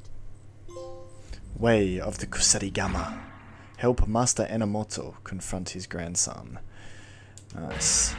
Just like in Ishikari Plain, Master Enomoto does have more side quests for us to complete, but we do have to complete the main quest here in order to finish them off. So in the meantime, I liberated the villages that I could, and after finishing those off, it was back to completing the main quest. So I returned to Red Crane Inn, where I met with Oyuki. After telling her about the cipher that we found from the hideout, she comes up with the idea to combine the Matsumai knowledge and our cipher together to try and find the Kitsune's hideout. Oyuki then leads us to the upstairs of the inn, where she says there is a secret passage behind this wall that we can use to spy on Commander Fujita. So we head into the secret passage and make our way over to where it is adjacent to his room. We overhear him say the name Chosuke, who sounds like he is an informant. So Oyuki exits the secret passage to go and distract Commander Fujita. So then we are able to slip inside his room and search for clues. We find on a note that they are meeting Chosuke at the Nakajima Sake house. So we make our way there with Oyuki. Upon arrival, the two then dress up as shamisen musicians and perform for the people of the Sake house. Whilst Oyuki is playing, we use this opportunity to eavesdrop on people's conversations to find out more about Chosuke. Through eavesdropping, we find out that he is a gambler and is probably upstairs playing Zeni Hajiki. Oyuki comes up with the plan to cover Chosuke's next round of sake for him, but when choosing the sake, we slip some poison into his drink. After having his drink, he is forced outside. As the poison doesn't actually kill him, it just gives him an upset stomach. He doesn't know this though, so we force him into giving us the information we want, and it turns out he has seen this symbol near the dye house in the region. With that information, Oyuki tells him to go home and brew a large pot of tea and drink it, and that will help help the poison go away. With Oyuki, we then make our way to the black dye house. Investigating the dye house, we find the symbol on top of one of the dye vat lids, and through some puzzle solving, we are able to unlock the middle vat lid and hop down inside, because instead of a vat full of dye, there is instead a secret underground tunnel underneath. After following the tunnel for a little bit, we find that the Nine Tails are holding the dye master and her family hostage, so we take down the enemies and then free the hostages from their cell. The black dye merchant then tells us that there are more hostages deeper into this hideout, so we make our way further into the hideout, taking out even more Nine Tails. However, we find all of the other hostages already dead, appearing to have been poisoned. Eventually we reach the end of the tunnel where we find a building, and inside we find a puzzle box. However, it doesn't open like the other puzzle boxes that we have solved before, so we decide to take it back to Oyuki to see if she has any idea. We find Oyuki back at the dye house where the family is now safe. We then head outside where we show Oyuki the puzzle box, and from some previous experience she had with her mother's puzzle box, she is able to pop open this one. Inside the box they find a note which has a list of ingredients and a harvesting site where they make the poison. So our next stop is this harvesting site, but on the way there, whilst exploring, I ended up finding a shamisen practice site, and this actually ended up being the place where I learned my final song to get the trophy for learning all shamisen songs.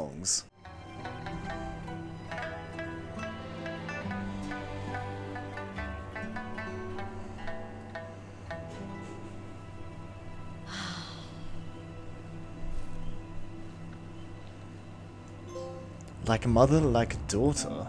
Learn all shamisen songs. Oh, damn, this was the last one. Oh yeah, wait, on the logo, 1, 2, 3, 4, 5, 6. I feel like is that more than that? Song of Vanity.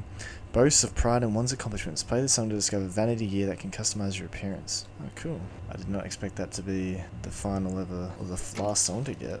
We got 1, 2, 3, 4, 5, 6, 7. Okay, so there's 7. Damn, okay. We'll take that trophy. Anyway, I then continued on to the harvesting site, which was Sentinel Forest Camp, where I met with Oyuki. And here we find a Matsumai camp has been set up out the front of the harvesting site, except they haven't figured out how to get inside yet, as they don't know about the ciphers and symbols. But it appears they are readying to brute force their way inside the harvesting site, so we quickly have to get in there first to find the Kitsune. So we make our way inside the camp pretending to be Oyuki's bodyguard. She then goes on to distract one of the Matsumai guards, so we are able to then slip through a crack in the wall. Now that we're in, we're able to enter the forest and Oyuki quickly catches up with us. Eventually we come to a little puzzle, and then after solving it, a doorway then opens, so we are able to continue further into the forest. Eventually, once we make it far enough into the forest, we are ambushed by some Nine Tails, and we are forced to defeat them to keep making our way through. Eventually, after solving some more puzzles and defeating some more enemies,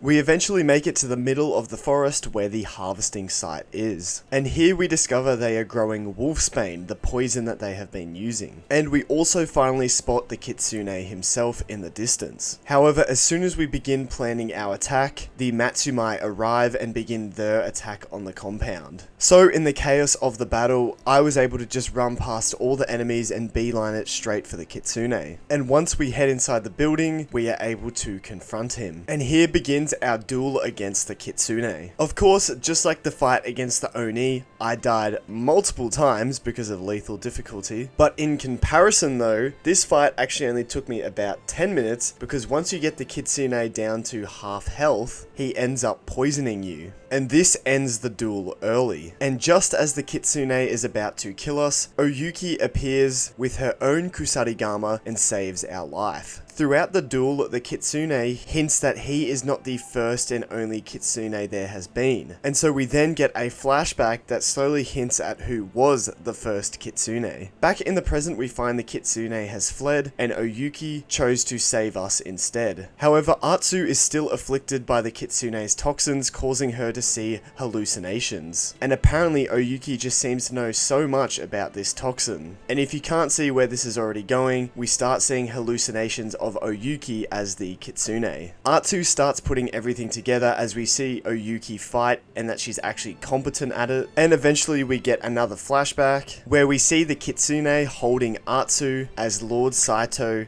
prepares to kill her mother. We see her mother begin singing with Atsu to try and comfort her, but eventually the singing stops. We then see the Kitsune actually consoling Atsu, and then when Lord Saito says bring her to me, the Kitsune actually cuts Atsu free and tells her to run. We then cut back to the present where Oyuki has magically given Atsu an antidote to the poison, and this is when we finally realize, and it's confirmed, that Oyuki was actually the first Kitsune and she was there the night of the burning tree. However, it's clear that Oyuki has great remorse for what she has done and only wishes to help Atsu. So she leaves behind a note with a location on it and tells Atsu to meet her there and she will prove she is on her side. And so with the completion of that mission, our legend grows to the Ghost of Yotei, which now means we've got enemy dogs hunting and sniffing us down in the open world. Anyway, following that, it was now time to head to the location Oyuki gave us on the map, and upon arriving we find Oyuki at an old graveyard. Oyuki begins by telling Atsu that she doesn't want to fight, she wants to help Atsu take down the Yotei 6 and kill Lord Saito. Atsu, obviously angry at finding out she was the Kitsune, she doesn't want to hear any of this, and thus a duel with Oyuki begins. And I can't lie, I was actually cooking in this duel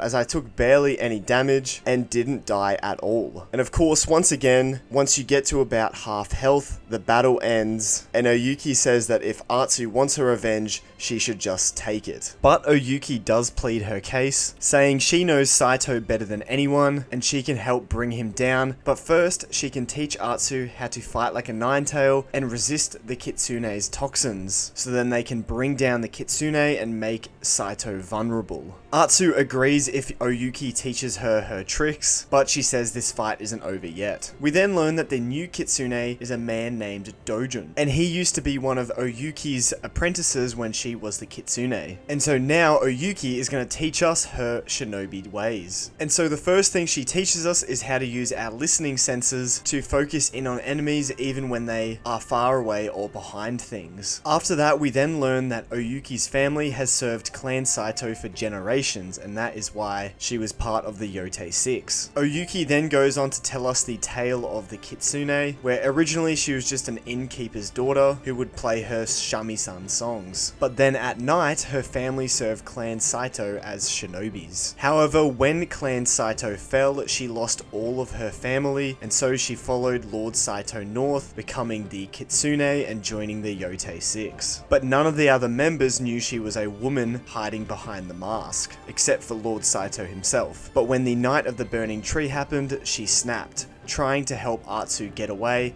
and in punishment, Lord Saito branded her skin and forced her to train new shinobi to serve his schemes. For years, she pretended to be Saito's servant while secretly plotting against him, but then she was betrayed by her closest ally, Dojun, and so the Nine Tails cast her out, and Dojun became the new Kitsune. And this brings us back to present day, where she now has the opportunity to help Atsu complete her goal. The next morning, they continue Atsu's training as they head to a Nine Tails ambush site, and using our new skill, we are able to identify where they are. Before taking them on, Oyuki then also gives us a new quickfire weapon, the smoke bomb. Using this allows us to disappear into the smoke, causing enemies to lose sight of us, and then we are able to perform an assassination on them, making it really easy to take enemies down quickly. Following some clues, we then head further up the road, where we take on some more Nine Tails to liberate a village. After that, the two then camp the night here. In the morning, the two then head back to the graveyard. Here we light some braziers, which are soaked in Dojun's toxins, so both Oyuki and Atsu are affected by it. Oyuki then says it's time to finish the duel, but Atsu has slowly changed her mind and she's not so sure anymore. But they begin the duel regardless, and very quickly the toxins take their effect as Atsu's hallucinations begin. So pretty much this duel is all about Atsu controlling her hallucinations and resisting the toxins, so it's kind of all just another lesson from Oyuki. This time though, I did actually die a few times whilst fighting Oyuki, but eventually after not too long I did get her down to very little health, which ended the duel. Oyuki then apologizes one more time to Atsu. However, Atsu goes on to say she will never forgive the Kitsune, but the innkeeper's daughter, aka Oyuki, I might forgive her. Atsu then crosses the Kitsune's name off her sash. However, now that the two are working together, Oyuki still wants to take down Dojun, and she says in return she will help Atsu hunt down the rest of the Yotei 6. So now our new goal is to kill the new Kitsune. But first, the two perform a song to seal their new partnership, and Atsu is finally able to move on. And this rewards us with our next story trophy.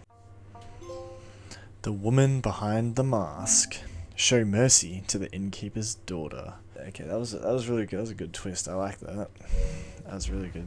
So following that, we make our way back to the Red Crane Inn to begin once again searching for a lead on the Kitsune. However, when we arrive at the inn, we find out that it has been attacked by the Kitsune and the Ninetales, in retaliation for destroying his harvesting site. Thankfully, while looking around, we are able to find a kid who hid in the secret passage whilst the attack was happening, and thanks to some of his observations of the Ninetales, we are able to figure out where they came from. And so we head to a waterfall near the entrance to Teshio Ridge, and we of course find a secret passage. And of course we have to solve a puzzle to get further inside. Of course the Ninetales are waiting for us inside, but we are able to launch our own little sneak attack and ambush them instead. Inside we also find a map that shows Lord Saito has spies keeping an eye on the Shogun, which gives even more reason to take down the Kitsune, as without their master, the spies won't know what to do, and Lord Saito won't have his eyes and ears in the south. We also find an unsent letter here, and it's pretty cool as it directly references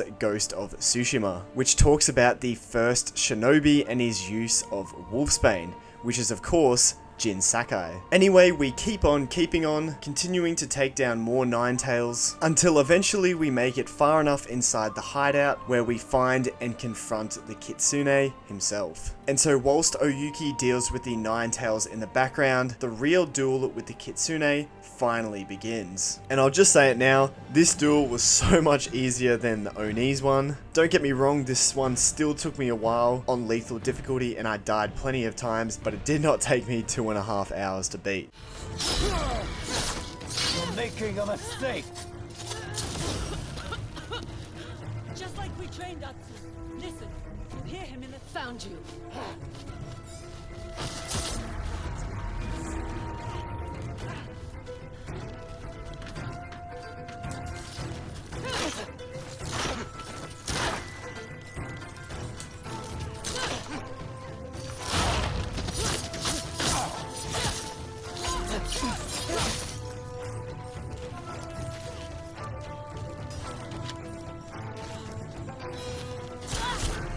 Ah, damn it.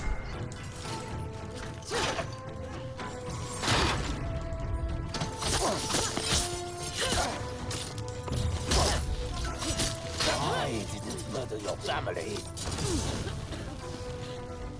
You've killed others. All across Tokyo Ridge. Saito's the future of it. Damn it. You've killed others. All across Tokyo Ridge. Lord Saito's the future of Esso. You can be part of it. Just kill Yuki. No!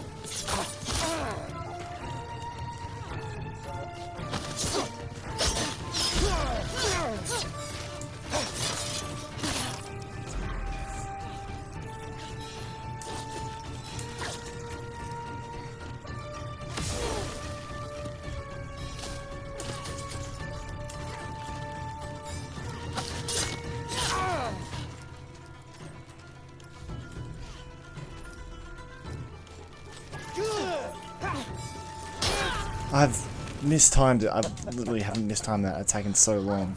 Oh, far out. That's so annoying, Kerr.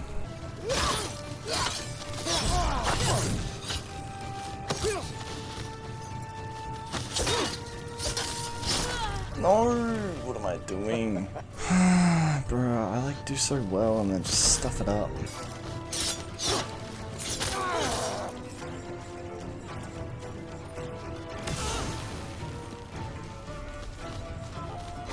Oh my god, I died to a kick. I died to a kick! You've got to be kidding me. Oh my god, I swear I've held...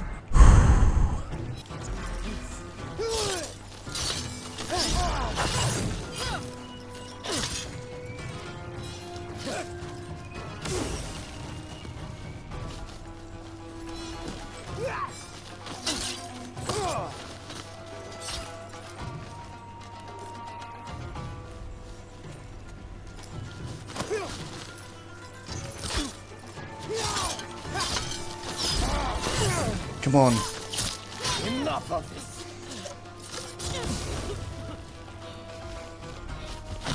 Hiding in place.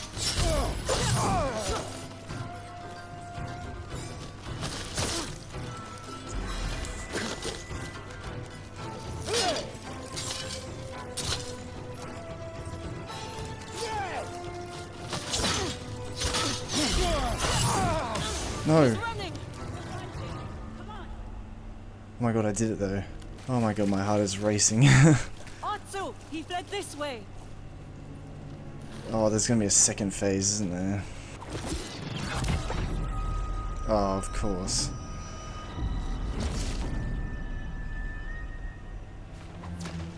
You need a new trick. How? How are you resisting? She knows what is real and what is only an illusion. I dodged. I thought I dodged, but apparently not. Do something! Oh my god. She's literally right there. She just lets me You die. need a new Surrender, Dojun. I don't answer to you. Only Lord Saito. You chose the wrong master. And I died to a kick again. Fan freaking tastic.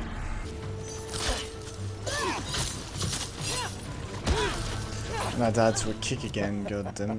Atsu! Do something then. You say Atsu and you're just standing there swinging your thing. Ryuki took you in. Why betray her? Because she's stuck in the past. You both are.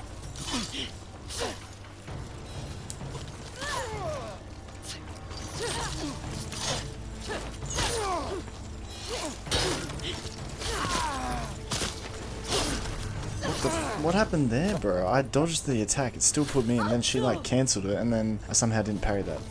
What on earth?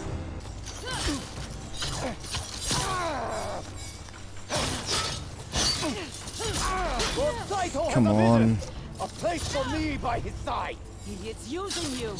No, you were using me. Oh my god, look at his health. Look at his health, bro. What am I doing? Oh my god, she's literally about to kill him. Oh my god. Oh. He is using you. No, you were using me against a great bad.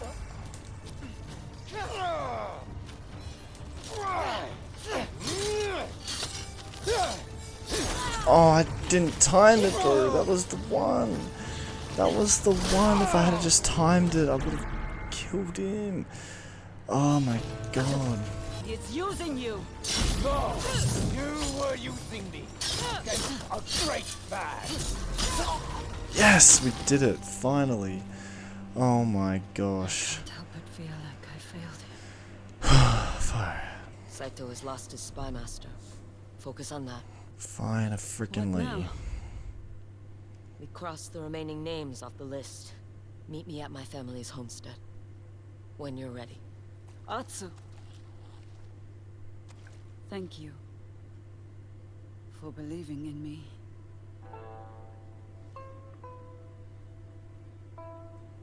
See you around. I should... The Kitsune. Send Saito's spy master back to the shadows. Let's go.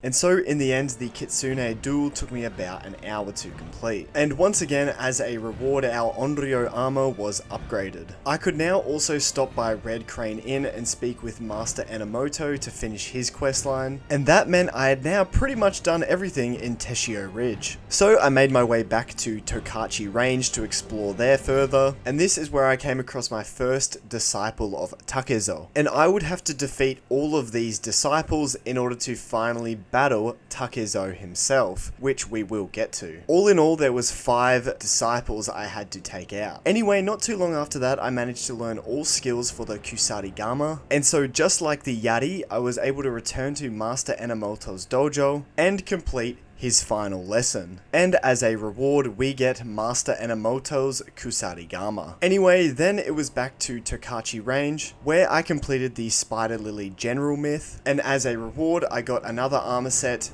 the Spider Lily armor. And so now, after completing that myth, I decided it was finally time to take on the Takezo the Unrivalled myth. And so I began by taking down the 4 other disciples I had to, which wasn't super easy, as I did die a few times, but for the most part these fights were pretty manageable, taking around 10 minutes each to beat, I would say. And as a reward for taking out each one of these disciples, I got a new charm each time, totaling 5. After defeating all 5 disciples, a vagabond shows up and tells us to follow the river south toward the sea, and we will find Takezo beneath the dueling tree. And so I made my way to the location, and the vagabond appears again, but Atsu pretty quickly puts 2 and 2 together and realizes that this is actually Takezo the Unrivalled himself. Essentially, this guy has never lost a duel, and he actually wants someone to defeat him. And in return, he will teach us his secret technique. And so we follow him down to a dueling ring on the beach, and begin our fight against him. Now, at this point, I had heard that Takezo the Unrivalled was the hardest duel in the game, even harder than any of the Yotei 6 members. And he was the reason why it was difficult to get the platinum on lethal difficulty, as there is a trophy for defeating Takezo the Unrivalled. However, you might notice the trophy description says on the peak of Mount Yotei, so I was wondering what was going on here, as we definitely aren't fighting him on Mount Yotei. Well, I'll just spoil it for you here, and this isn't the last time we fight Takezo. In fact, this first duel I beat on like my 4th attempt, and so I got false confidence that Takezo was gonna be actually easy. Straight away though, we do have another duel, but this time he is using a boat oar as a spear, but once again, on like my 5th attempt, I was able to beat him. And towards the end of this duel, you get shown how to perform Takezo's dual slash, which you perform with the dual katana. And once you've performed that move, the duel ends. So then after that duel, he tells us that he'll be waiting at the top of the world, and we should master his 5 teachings first, then come find it. I quickly realized the 5 teachings he was talking about was literally just the 5 Takezo charms we unlocked from his disciples, and we just have to equip all of those before we can actually duel him at the top of Mount Yotei. So I equipped all 5 charms and headed to the top of Mount Yotei to meet with Takezo. And so with the 5 charms ready to go, we can challenge Takezo to the final duel. And you know what? I'm just gonna say it right here. This duel against Takezo is infinitely harder than the one we had against him previously. My first couple of attempts, I could barely even land a blow on him. And after 20 minutes of trying, this is the most damage I had dealt to him, and there was still heaps more to go in his health bar. So I quickly realized I was way out of my depth, and those 20 minutes were enough, as I decided to abandon the duel and come back again later. I was hoping with more exploration and playing the game, I would continue getting more upgrades and actually get better at the game too. So I decided to head back to Tokachi Range and begin my hunt for the Saito brothers. So I made my way to Master Yoshida's dojo,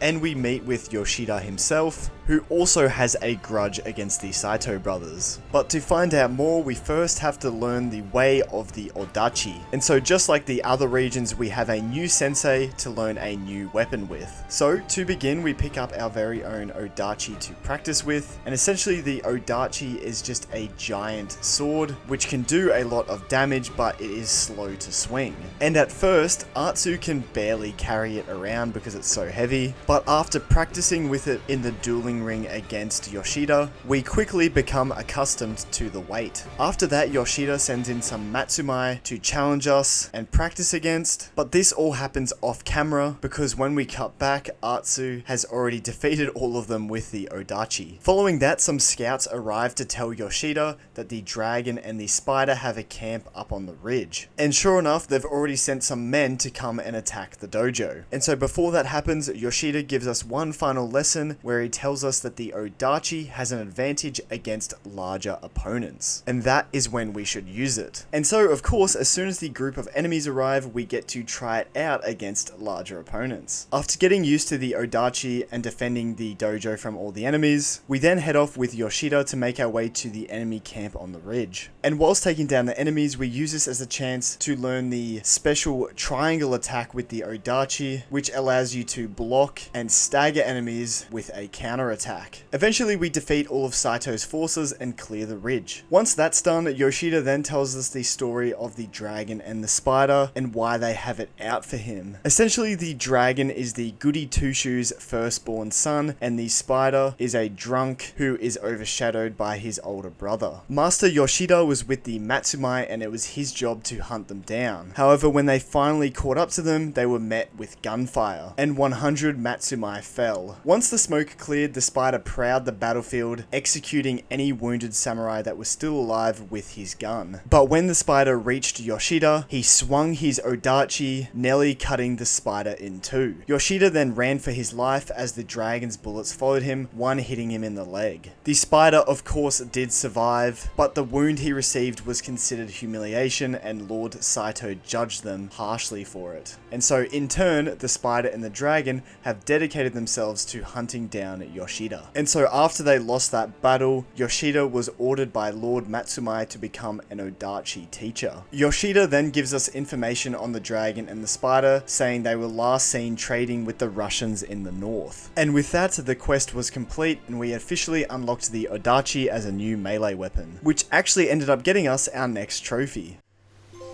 Tools of a warrior, I knew it. Acquire all melee weapons. So we got the katana, the dual katana, the yari, the kusarigama, and now the odachi.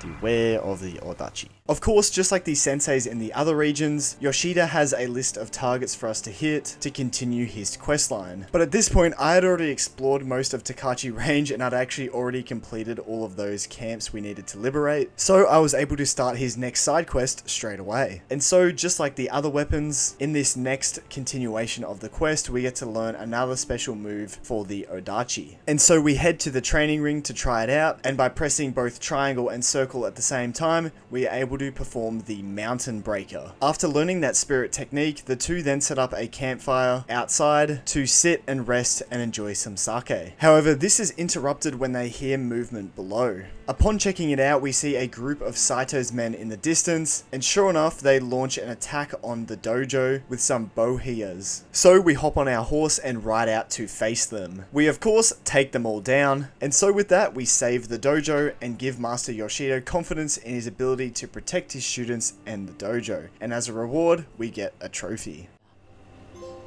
Way of the Odachi.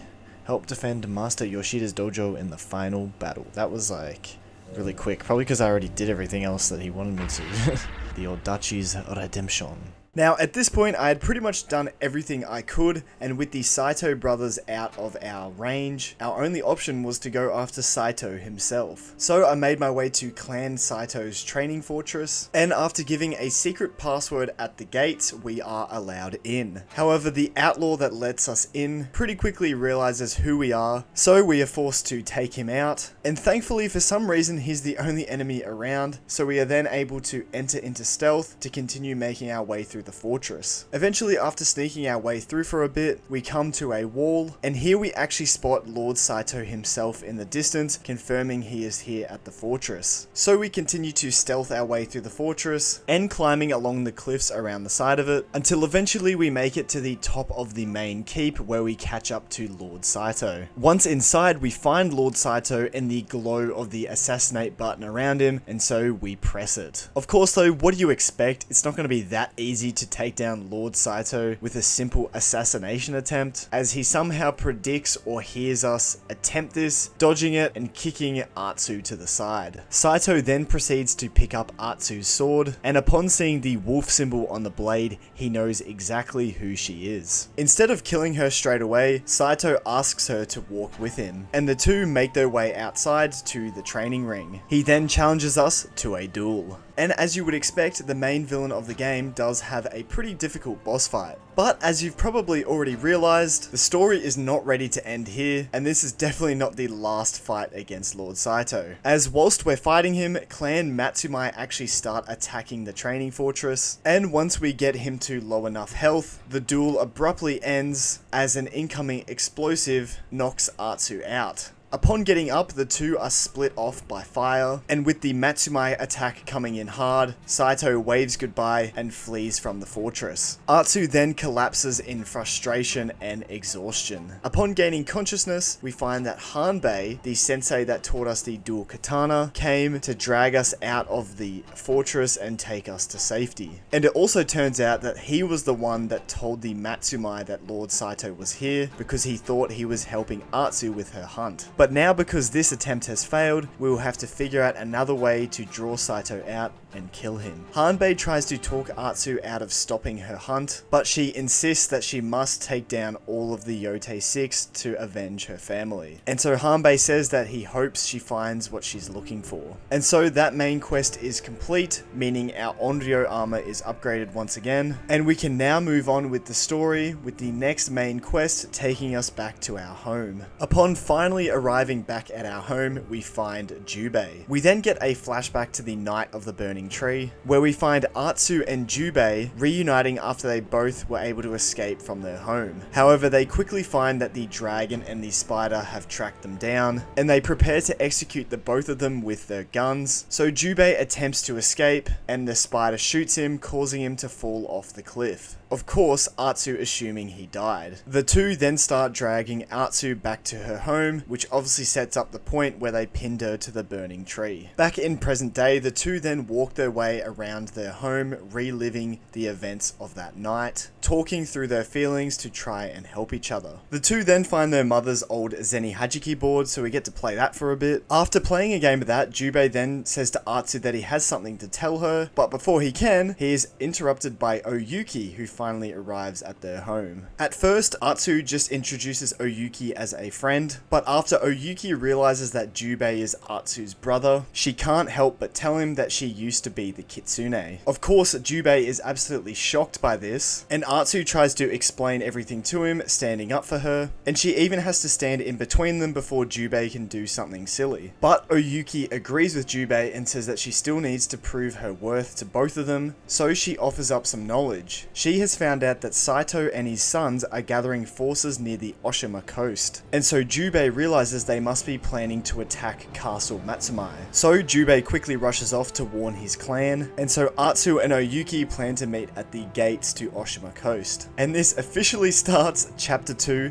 the Onryo. And so with nothing else to do, I beelined it straight for the Oshima Coast gatehouse. Upon arriving at the gatehouse, we find Oyuki and a bunch of dead Matsumai soldiers. Upon opening up the gates, we find a Matsumai who is still alive, and he explains that it was the dragon and the spider that attacked the gatehouse, killing all of the Matsumai. So the two quickly get on their horses and start making their way towards the Oshima coast. We find villages have been burnt to the ground by the brothers, but thankfully we find Jubei here, who has been helping the people of this village. We then ride with him further along, where we meet up with some of his men, and as we continue riding towards Oshima coast, we find that the brothers have already launched their full-scale assault on the Matsumai. So we quickly charge our way down towards the beach and begin fighting in this war against Saito's men. Eventually it becomes clear that Saito's clan is winning, and many of the Matsumai are already dead. Jubei says that they need to get through that gate quickly, but Atsu and Oyuki both agree that if they were to try get through the gate now, it would be suicide. But he continues to push that they need to get through now. So Atsu asks him to explain himself, and he finally reveals that he has family on the other side. So they all agree that the best chance to get through the gate while surviving is to wait until the cover of night to sneak their way through. So that's exactly what we do. And so after taking down all of the enemies, we make it to the gatehouse, and on the other side we find some of Saito's men preparing to execute some farmers. So Jubei tells us to grab a nearby musket and head up top to cover him, as he's heading out there to be a distraction so they don't kill the hostages straight away. And so this means we unlock the Tanagashima, a new ranged weapon, and also the final one as we get a trophy. Take aim. Acquire all ranged weapons. Let's go.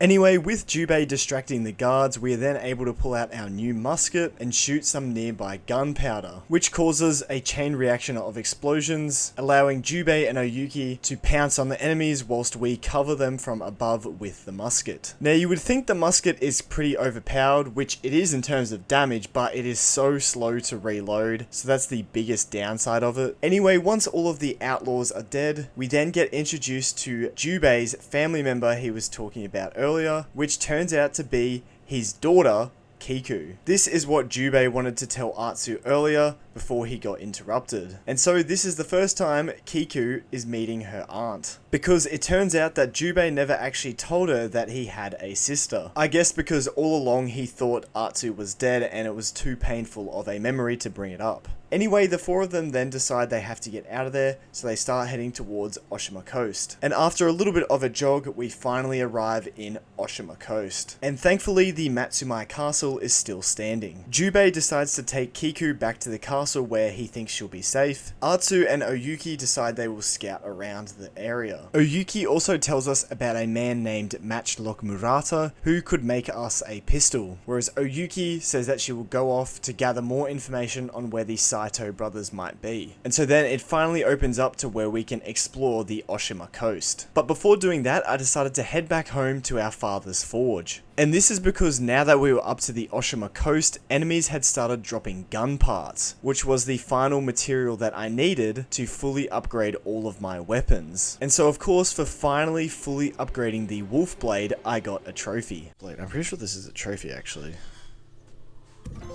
Like father, like daughter.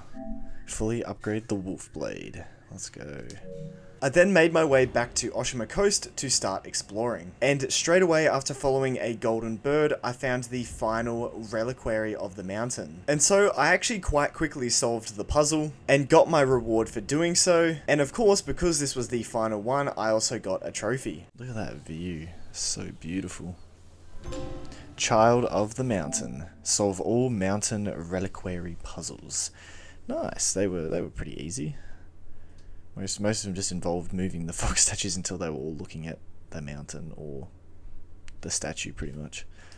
Charm of Mount Yotei 5. Regain a major...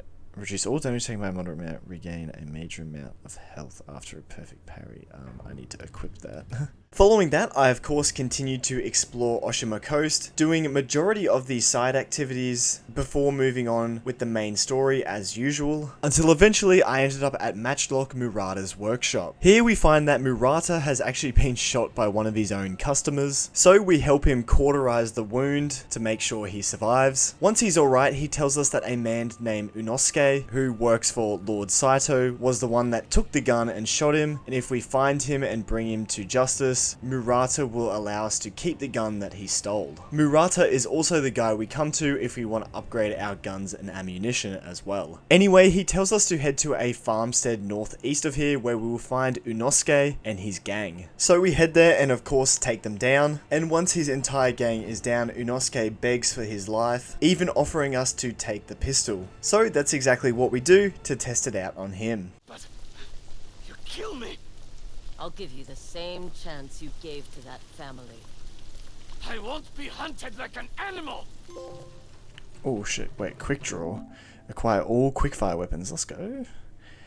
Hold and press L1 to select the Tanzutsu. Oh. Execute. Oh crap. You're worse than an animal. Oh damn. Tanzutsu. New quickfire weapon. Cool. So that's pretty overpowered. You shoot them and then execute them.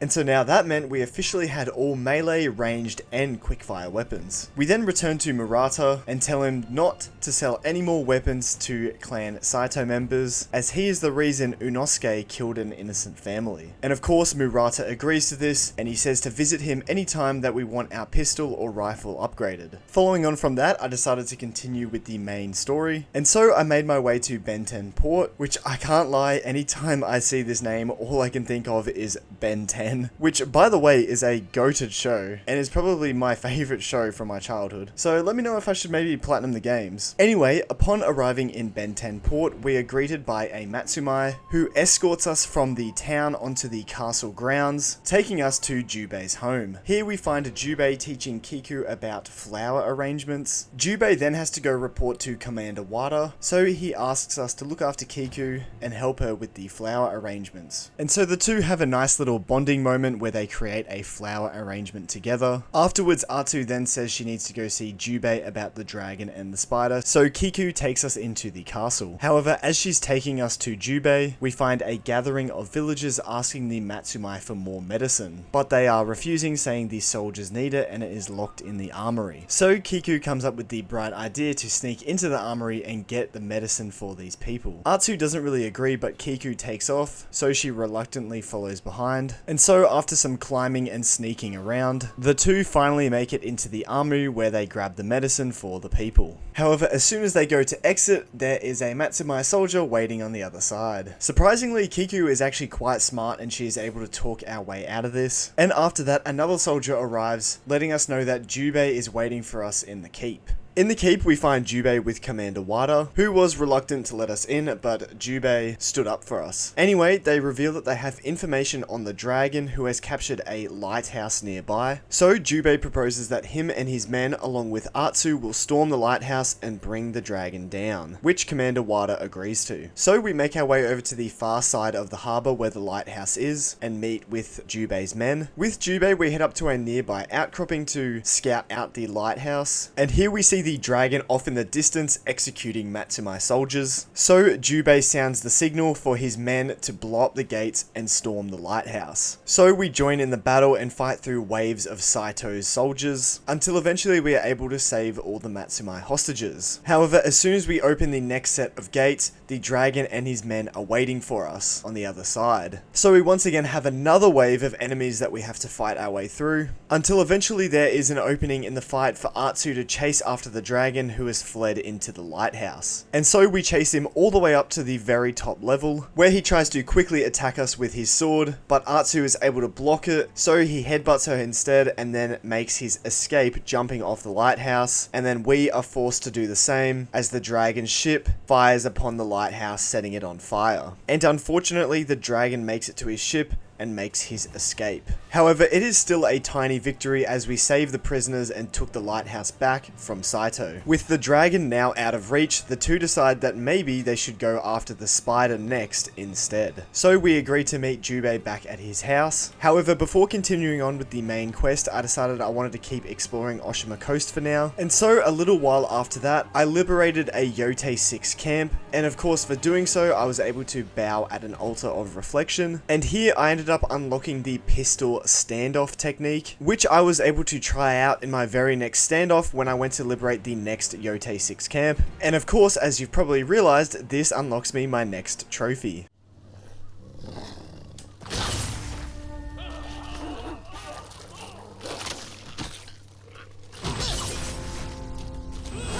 Bang! From the hip. Perform a pistol parry during a standoff. Oh, that's sick. And then bang! Okay, that's really cool that you can do that. Moving on from that, I went on to complete the final bamboo strike of the game, which didn't unlock me a trophy yet, but it did go towards this trophy. And then a little while later after that, I finally got to the myth I was waiting for the whole game, which was for the Stormblade, aka Jin Sakai's myth. In this myth, we follow around a black fox, which I'm assuming is meant to be kind of a reincarnation of Jin Sakai, showing us around. And throughout this, we get references to Ghost of Tsushima. For example, we find a spot where Jin wrote a haiku, and then we also find an old storage building, which has a rusted iron hook, along with Jin Sakai's samurai helmet, and even his old horse's saddle. Continuing on, we eventually make it to a cave where we see the Sakai clan symbol, and below it is the Stormblade. However, as soon as we pick it up, we are blinded by a white light, and upon our vision returning, we see some Ninetales have arrived to take the Stormblade from us. So we are forced to deal with them, and then we have to chase after the one that's gotten away with the Stormblade. Unfortunately, we do lose the Ninetales, but instead we arrive at a field full of beautiful white flowers and a house in the distance. And this is known as the home of the first shinobi. In the house, we find burned adoption papers for a clan Shimura, and a herbalist set, which was once used to make medicines and poison. And we also find an old flute, which is obviously what we got to use in the Ghost of Yotei DLC. And then upstairs we find the old dagger that Jin used to use, and it has Yuna's name etched into it. Outside of the home we find a gate, and heading through it takes us to the grave of the Warrior of Storm. Here we find the rest of the Ninetales, who explain that they are here for the sword who was owned by the first shinobi, which is of course Jin Sakai, but they have twisted his message into something bad. So we duel the sword thief for the Stormblade, which was definitely not an easy duel, until eventually after quite a few attempts I was able to defeat the thief, and then take the Stormblade for myself, which unlocked me a trophy. Hey, from one ghost to another, acquire the blade of legendary hero. That's for Jin Sakai. The Stormblade. You have learned the Dance of Wrath technique, okay?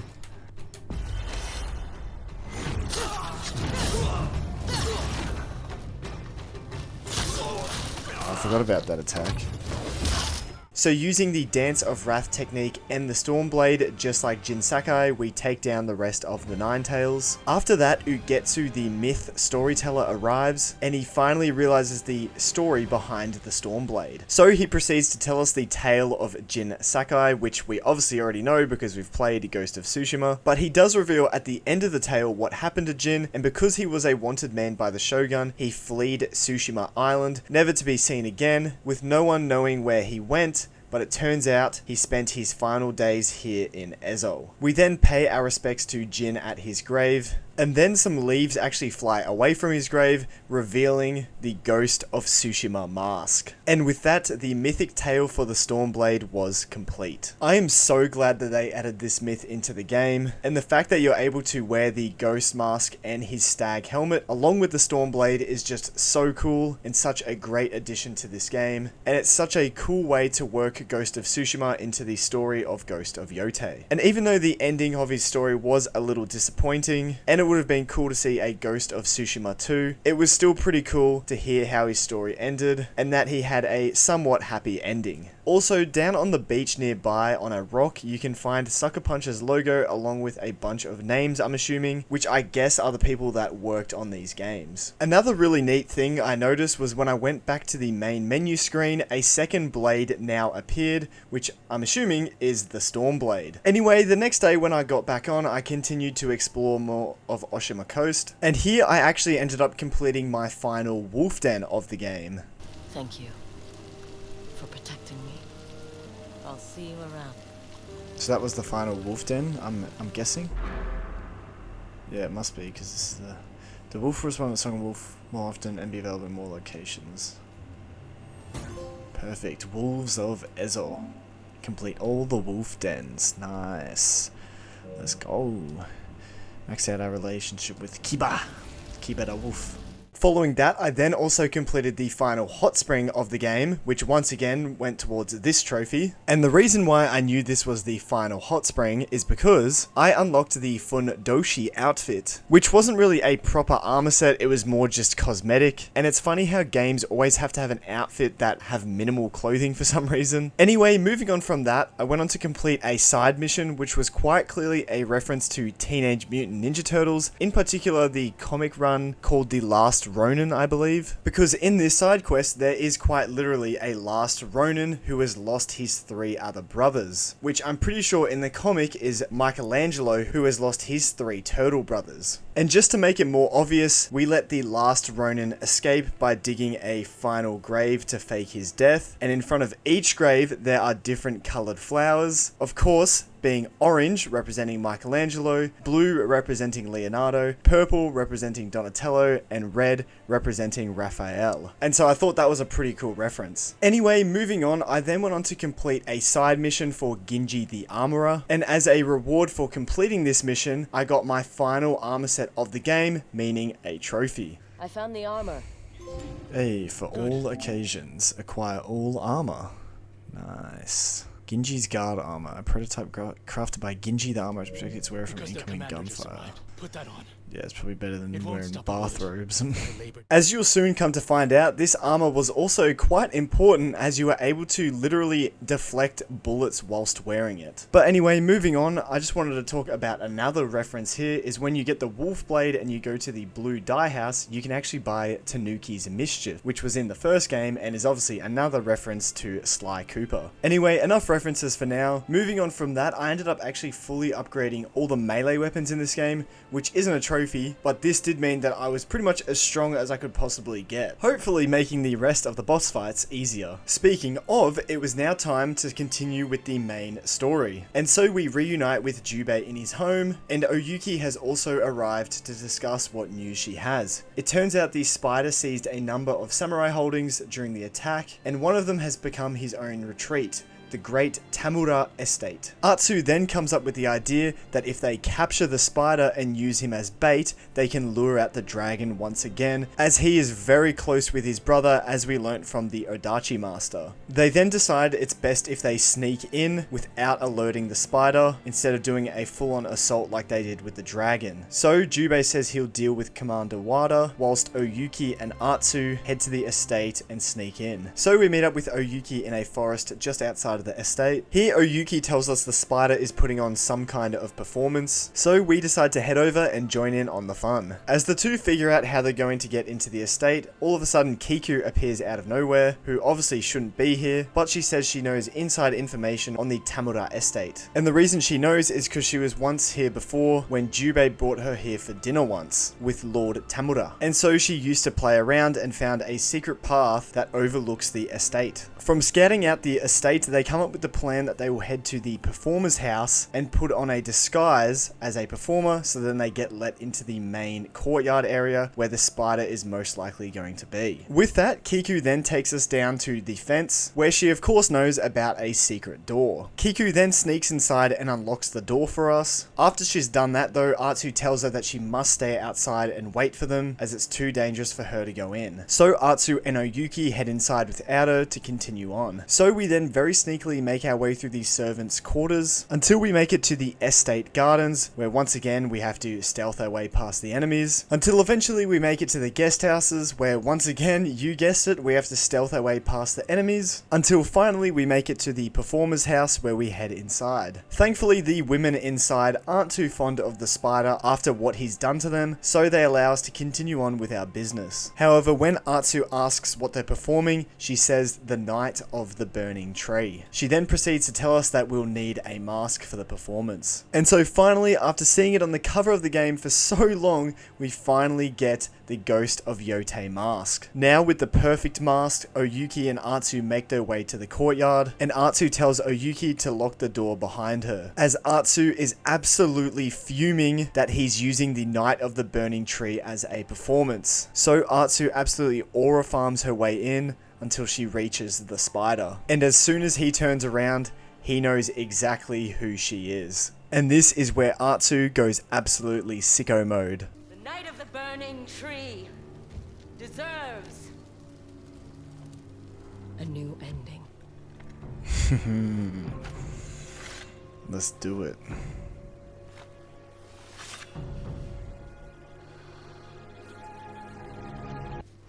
Is this where oh my god, you have acquired the ghost stance. Let's go. God, because we got the mask now.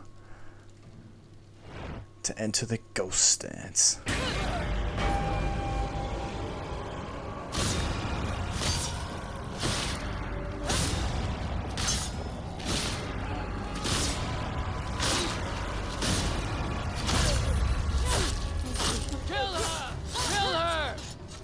Ghost Stance and Onryo's house share the same kill streak. Push your lock to save for Ghost Stance. Ah, I see.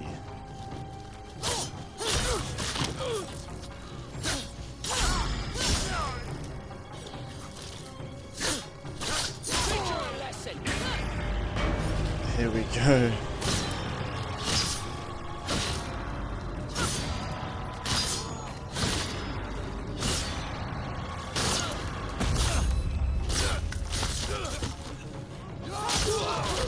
Oh damn, where all these enemies keep coming from?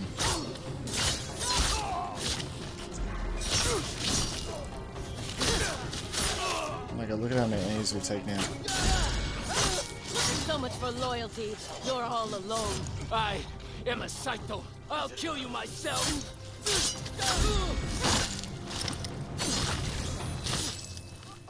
Oh my god, that was sick. That was so much fun. Help me! Just get this over with. I want to. More than anything. What you did to my family was... But you're more useful to me alive. For now. Natsu, Get him out of my sight. I'll see that he's taken to Castle Matsumai. We can meet there later. Damn, that was fun. So we finally unlocked the ghost mask, unlocking the ghost stance. Tatsu? Just like Tsushima. Kiku. I just killed a whole army. Kill them all? Pretty much. Go.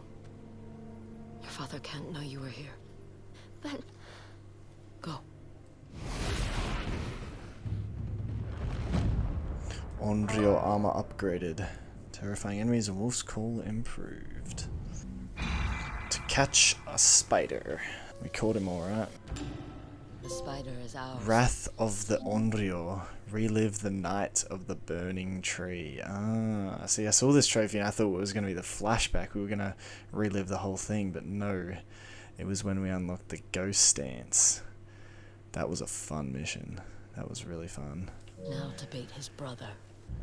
Oh, we've maxed out the Onryo armor too. Let's see what we're meant to look like. That's the fit. Oh no, we forgot to equip the hat. There we go. That is the true Onryo fit, just like the cover of the game. Following on from that, I also noticed that now on the home screen, the mask also appeared with our second katana. Anyway, when I got back on the next day, it was time to continue with the main story. And so we meet Jubei and Oyuki back at Jubei's house. The two of them both voice their concerns to Atsu that she is becoming too consumed by her revenge, but Atsu kind of just brushes it off. And so they then all visit the spider where he is being held, where they actually find Kiku has snuck in and started questioning the spider herself. And so they very quickly tell her to get out of there before they confront the spider and pretty much tell him that he is only being used as bait to lure his brother out or else he would be dead. They then head outside to talk to Kiku, where Jubei decides maybe it's best if she started learning how to survive for herself in case anything were to happen. So all of them head to the base of a mountain nearby, where they decide to make a day of it by climbing to a temple at the top of the mountain and teaching Kiku some lessons along the way. So first, Atsu teaches her a little bit on how to use a katana. After that, we also learn along the way what happened to Kiku's mother, as Jubei explains that she got sick not long after Kiku was born and she didn't survive unfortunately, which is why she's no longer around. Following that, we meet up with Oyuki, who teaches Kiku how to survey the land. Atsu then shows her how to draw a map based on these landmarks. The three of them then show her how to forage for mushrooms. Further up the mountain, they run into Atsu's wolf, and so Atsu teaches Kiku about how to respect nature and animals, so they respect you back. After following the wolf, they then save a different wolf which was stuck. Then after that, they continue up the mountain until eventually they make it to the temple. And Jubei tells Kiku if anything happens, this is a safe refuge she should come to. They then set up a camp at the edge of the temple grounds, showing Kiku how to build a fire, and then how to cook food on the fire. And then finally, Atsu shows her how to create song lyrics. They all then have a nice night together, bonding as a family, I guess you could say. And I guess you could say this is the calm before the storm. Because in the morning, it's time to head back to Matsumai Castle to prepare for the spider's execution and to lure the dragon in. So I headed straight back to Matsumai Castle and met Jubei there. Here he explains the plan that they will stage Spider's execution on the beach and the Matsumai will be waiting in hiding for when the dragon ambushes to save his brother. So the next morning we meet Jubei outside Spider's prison cell and begin escorting him to the beach. Along the way, we run into Oyuki, who tells us that she has pulled every string she has, and all of Ezo knows that the Spider is being executed today, meaning the dragon will definitely know and he will come. Before the execution, Atsu asks the Spider where they would like them to send his corpse,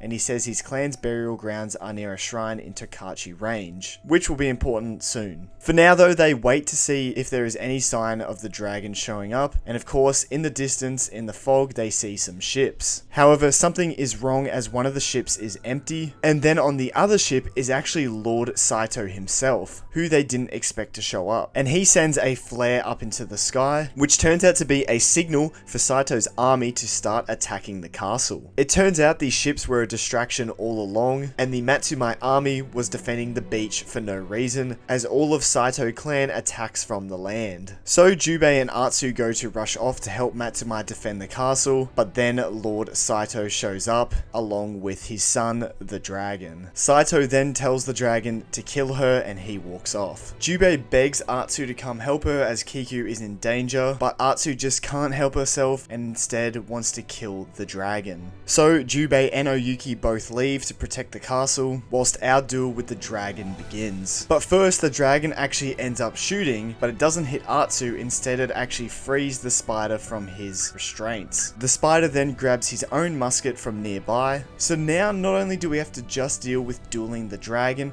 but we also have the Spider shooting at us from the background too. So let's just say this duel was really difficult. Oh my good god. You couldn't stop me the last time. Cause you ran away like a coward. Shoot now, Spider!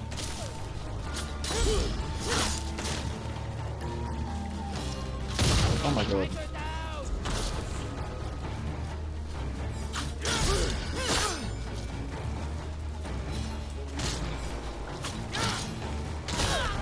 Ah, okay, this is gonna be tough, bro. This will be the end of the Onyo and her brother. I didn't come this far to die on a beach.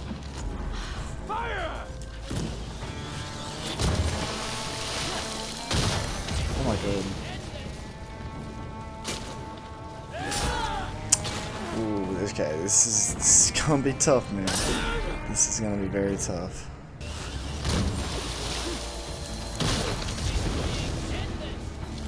Oh my god. I didn't come this far to die on a beach. Fire!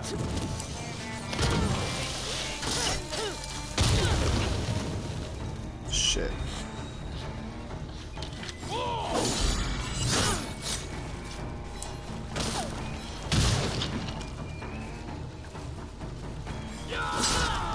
Don't even give me time to freaking dodge his bullet, Jesus.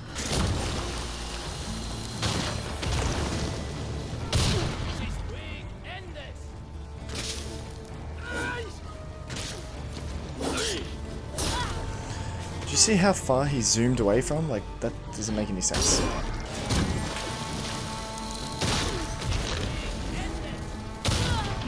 Oh my god, I forget that he shoots like twice in a row there, bro.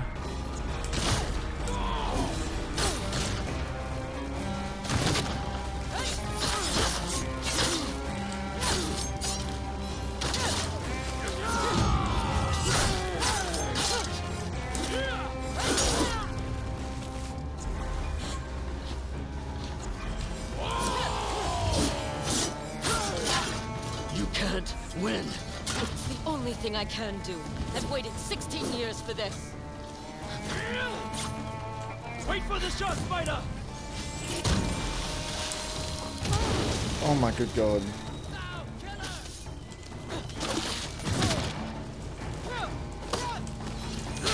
Oh, let me pick up my weapon, bruh. Oh my god. Wait for the shot, Spider!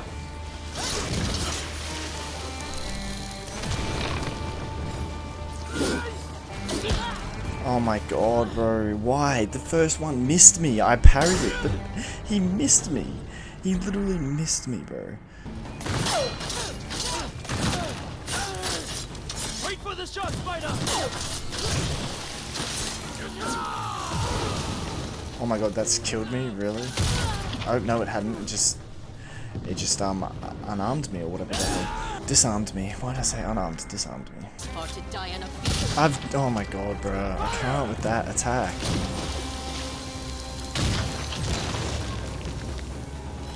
Oh my god, you're running towards me. I don't understand. Oh, I can't with this dumbass game, bro. I just can't, bro. I can't, bro. So at this point, I just was not making any progress at all after about 30 minutes, so I knew it was time to change something up. Okay, I am going to change armor sets, because I've been using the wrong bloody one. This one lets me deflect incoming bullets. Yes, please. That should make this boss fight a hell of a lot easier. I should be able to block bullets now. Oh, this makes it so much easier. Their trap will be their own destruction. All I care about is yours. Holy crap, wait, am I gonna do this boss fight way easier now? Deflected. Deflected. Deflected. Deflected. Ah, crap. Okay, okay. You know what? I can do this, I can do this. Wait for the shot, Spider!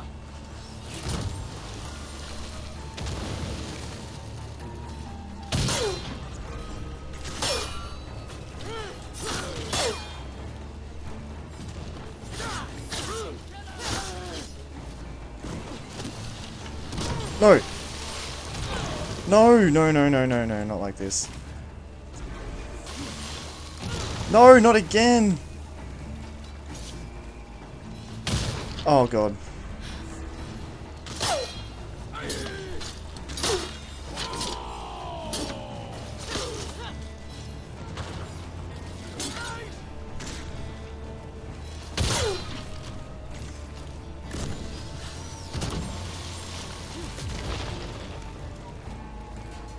Come on.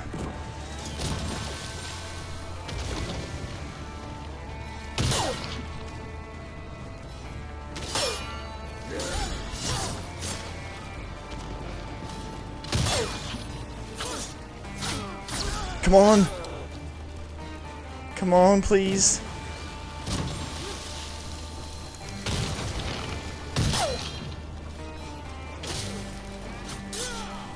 Yes! Yes! Yes! Yes! Yes! Yes! Yes! Yes! Yes! Only like 50 minutes, but still. Oh, nice. I mean, yeah, about now probably. Ah! Yes, finally. That armor set made it so much easier, bro. What, did it give you like better buffs? Yeah, it let me like deflect freaking bullets with my sword. Bullets. Whereas before I would have had to dodge. Yes! The dragon! Cut down the favored firstborn. Yes! Let's go! Oh, finally! God damn, boy! Oh, Genji's guard armor Genji. makes that... Genji, yeah. Genji's guard armor makes that boss fight easy as pie. Actually, it was probably more only like 40 minutes on that, actually. I think as soon as I put that armor set on, it became so much easier. Pretty much 5 to 10 minutes after I put that armor set on, I beat the dragon. So that just goes to show how good this armor set was for this boss fight. Anyway, with the dragon now dead, we pursue after the spider, fighting my way through Matsumai Castle, taking down Saito's army. However, we get to the point where the castle is completely overrun and the spider is lost. So Atsu starts looking for Jubei, Kiku, and Oyuki. However, in the end, we find the castle burning with none of them to be seen anywhere. We then cut to Saito and the spider, who have the dragon's dead body, and Saito is very disappointed in the spider and is very cruel to him, but he asks him to do one final thing, which is to go lay his brother's body to rest. And then he pretty much exiles him from the Saito clan. We then cut back to Atsu, who has quickly rushed her way to the nearby temple on the mountain, searching for Jubei, Oyuki, Oyuki and Kiku. She does end up finding Kiku, however she then explains that Oyuki and Jubei are not with her. Not knowing what happened to them, they can't really afford to go back to the castle though because it has fallen, so Atsu just makes it her mission to make sure Kiku is taken somewhere safe. So the two escape from Oshima Coast and ride back to the Yotei grasslands, where the two seek shelter at Atsu's old home. Atsu decides that they should get some rest and reassess in the morning. However, Atsu awakes during the middle of the night to Kiku yelling outside, practicing her fighting skills. This is because she is obviously clearly upset by her father being taken from her, and she questions Atsu why she wasn't there for him. At this point, Atsu starts to see the error of her ways and how she got so caught up in her revenge that it has made things worse for her new family. So she promises to Kiku that Jubei and Oyuki are still alive and she will find the spider and fix this. And thus begins the final chapter of the game, Chapter 3, The Cost of Revenge. So our next move, we decide to visit Hanbei on Mount Yotei to see if he can help us track down the spider. So Atsu tells him everything that has happened up until this point. He of course gives Atsu some good advice about revenge, and so Atsu doubles down on finding Jubei and Oyuki, putting her revenge to the side. And then Hanbei, being a previous bounty hunter, knows exactly how to find the spider, as he says if his brother just died, where would he be? Atsu then remembers that the spider said they had burial grounds in Takachi Range, and so Hanbei says that is where he would start if he was still the best bounty hunter in Ezo. So we head to a mountain shrine in Takachi Range, and sure enough we find the Saito clan burial grounds, and after waiting for a little bit, the spider eventually shows up. So Atsu makes herself known, but she says if he gives the answers she wants, she won't kill him. He does reveal that they are actually both still alive. Atsu then also spots another grave, and she asks who it is, and the spider reveals that it was the sister, Fumi, who starved to death after Atsu's father deserted the clan. So this kind of gives some backstory as to why Lord Saito was so angry with them. Atsu apologizes, but before the spider can tell us where Jubei and Oyuki are, he tries to shoot us, and then he runs away. So we give chase to him and he starts heading up the mountain shrine climb. Atsu yells out, trying to talk him down, even saying that she'll let him live if he tells her where her brother and friend are. But the spider isn't taking any of it, and so we continue chasing him up the mountain, and along the way Atsu starts seeing visions of her family as she feels guilty for chasing her revenge instead of helping them. We then reach the top of the mountain where we catch up to the spider and tackle him off the edge so he doesn't shoot us, where we roll down onto a grassy area below. And so now that we're face to face with him, our duel begins. Oh. I just want my family back, and I want my brother back.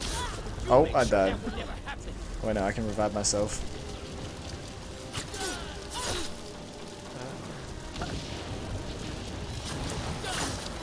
It's me, Jason, bro.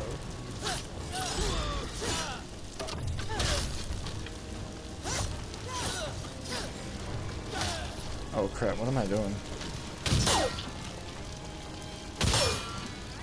This armor makes this boss fight easier as well, hell yeah. I'm a lock in, bro.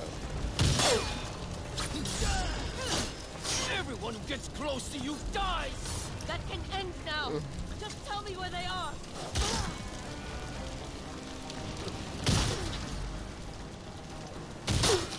That place. Oh, I died. Protection.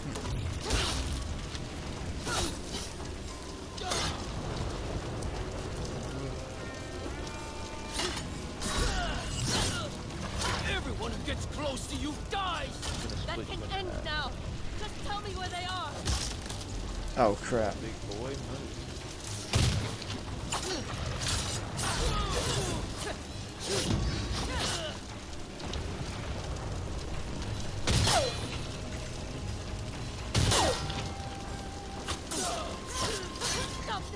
Come on.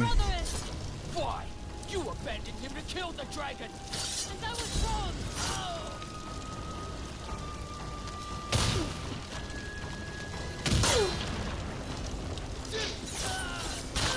Oh crap. Come on, I can do this, man. Shit. Come on. Come on, lock in. Time to lock in. Just tell me where they are. Oh no! Oh shit!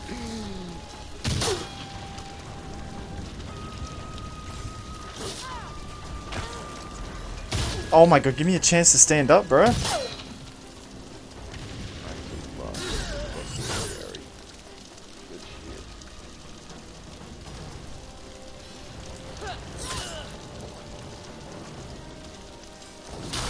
I parried that!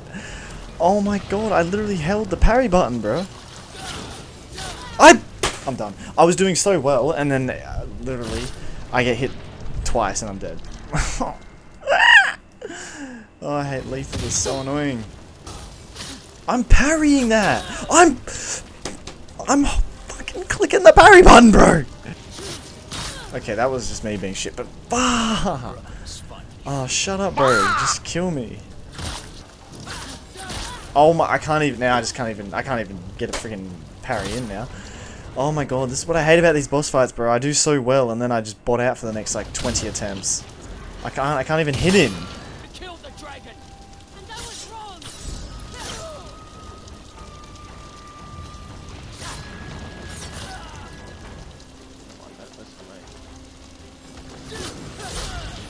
Come on. Really want to die today?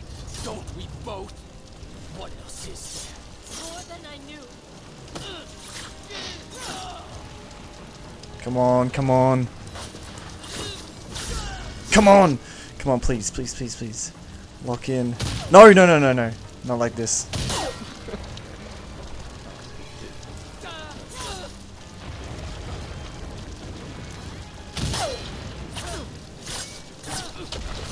Yes! Yeah! Wait, surely that's it, right?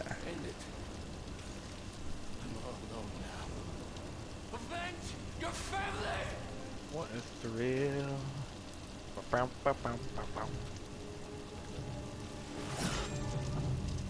Wait, what?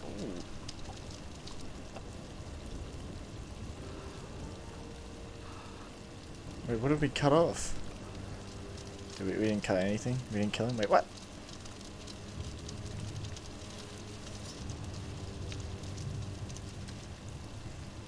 I have a new family now.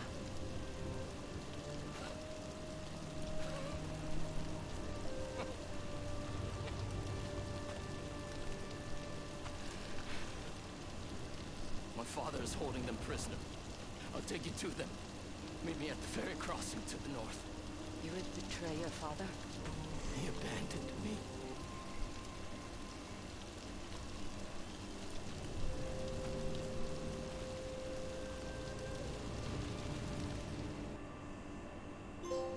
The Spider. Defeat the son of a tyrant. Let's go. So following that, Atsu returns back to her home to tell Kiku the good news that her father and Oyuki are still alive and that Atsu is going to go save them. So next up, we did have to meet the spider near the central ferry to begin the final hunt of the Onryo. But before doing that, I decided to visit the Onryo gift altar as I had a gift awaiting me. And it turns out this was the final Onryo gift of the game. As before picking it up, some of the NPCs from throughout the game come to us and tell us they know who we are and that we are indeed the Onryo, and they know that now only Saito remains. And so they give us a proper mask that the Onryo ought to have. Just try to come out of this in one piece. And gut that Saito bastard. For all of us. Gifts for a ghost. Collect 8 offerings left for the Onryo. Let's go. Hear my prayer. So many are afraid, so many are dead. Many live thanks to your blade. We see you. Kill them all, Onryo. Onryo's Fury Mask. Oh my good gooly moogly. I do be looking like a Onryo now. Damn. After unlocking that mask, I also unlocked a few new masks at the merchant. And I was in a party with my friend and he was watching my screen. And honestly, we were just chatting shit, but I thought it was pretty funny. Rancorous Wrath. What is a Rancorous Wrath mask? What does Rancorous mean? Yeah, what is Rancorous even a word? Rancorous. Oh shit, Rancorous. Rancorous, characterized by bitterness or resentment. So it's actually a word. Rancorous. What the hell? I'll just say resentment. Resentment wrath mask. Yeah, I reckon that is a cool looking mask. Oh my god, it like makes you look like you have. Look like goddamn. What's his name? Lobo. Lobo. Isn't that the dude from DC? Oh my days. I do, don't I? I got the long hair and the I white never hair. would have thought to be like, yo, my man looking like a Lobo. Like, don't you reckon a, though? Yeah, but it's just such like, it's just a reference, you know? Like, I never would have thought that. Weaver's Fear Mask. My man looking like, Looking like the Ben 10. I'm looking like the Spider Monkey. the monkey but too sad. You be looking like monkey. Under your smoke mask, you won't see her coming. Under your amber mask. Wow, Yes. of course you won't see her coming because the mask is black. Wow. What the hell? I'm gonna buy this. The Spider Lily armor. Imagine you wear that and then Somebody. you just got the black mask. Like, you won't see it coming. I am a pig. Honk honk. No fuck. That is so ugly. I'm freaking Martin Lee cut. Yeah, Martin Lee. Osborne will pay. Otto, what are you doing? Writing the I can't even finish it, bro. The final chapter. All my homies waiting That's for the what final she said. chapter. The final chapter. Oh, well, I'm clipping that, bro. Anyway, enough of those shenanigans. I then headed to the central ferry where we met with the spider. However, when I went to start the quest by talking to him, it came up with a message saying you are approaching the end of the story, meaning the rest of Ezo will be inaccessible until it's complete. And so at this point, I decided it was finally time to take on Takezo the Unrivalled before I ended the main story. So once again, I headed back to the peak of Mount Yotei and began my duel with Takezo. Before I started the fight, I did actually search up a video on the best loadout to wear to take on Takezo. And obviously we have to wear all 5 of his charms, but for the 6th charm, I wore the Charm of Inner Fire, which reduces blizzard damage by half, because as the duel goes on, a blizzard comes over and actually starts reducing your health, making it easier for Takezo to take you out in less hits. So this charm counteracts that. I was also recommended to put the Bounty Master armor on, which unfortunately disables regular parries, but when you get a perfect parry, it allows you to hit him 3 times instead of just once. So it's a very high risk, high reward thing. Even with these recommendations, it was still going to be a really hard boss fight, as you're going to find out. This will be the greatest day of my life. This will be the greatest day of my life, cause you shall die, boy. Here we go. Yay! Oh! Duel atop the mountain. Okay. Oh god, yep. 1 hit already. Wow. Fantastic. Oh!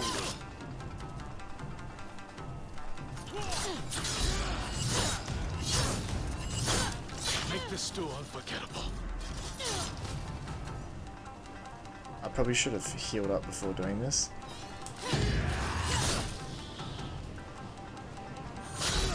Okay, wait, hold up. I'm cooking? Oh, never mind. Oh. Oh, wait, what? I get a perfect dodge and he can just hit me like that?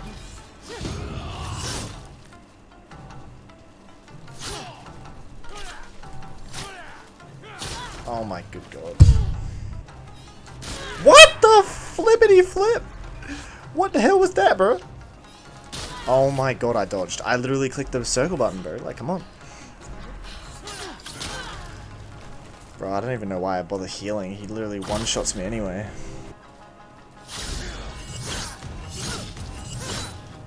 Make this duel unforgettable.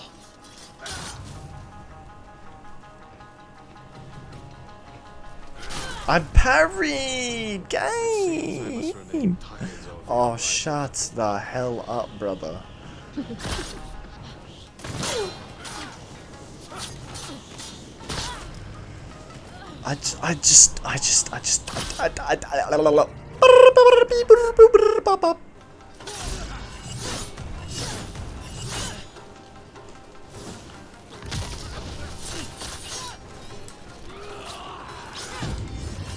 Oh my god, why? Why does he have to do that?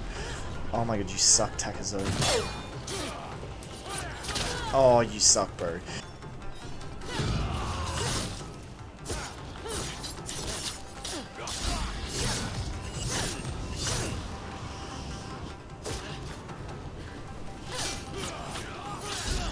Locking.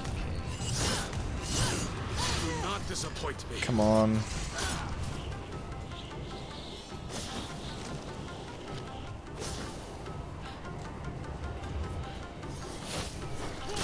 No. Oh, I was actually doing kind of good. Oh my good god.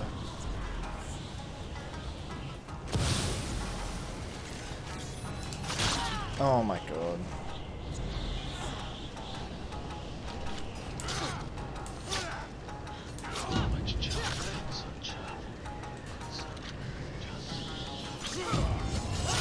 No, I hate that. That is like the most annoying thing about this boss fight, bro. I get a perfect dodge and he can just like counteract it. Like, what am I meant to do? Just not hit him? Like, what? Oh my god, no, I'm done. Actually, don't wait. Let me. I feel like Blizzard. This is pointless because he one taps me anyway, so I don't even know why I have that charm. Where's the one where it makes freaking perfect parries easier? Perfect parries are easier to perform. Yes, please. Right to the core.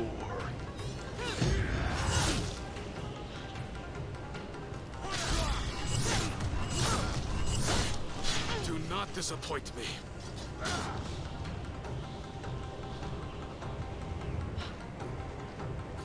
I love how the visibility gets worse. I know, right? Just make it a little bit harder. Whoa! Oh, and you lose health automatically with the...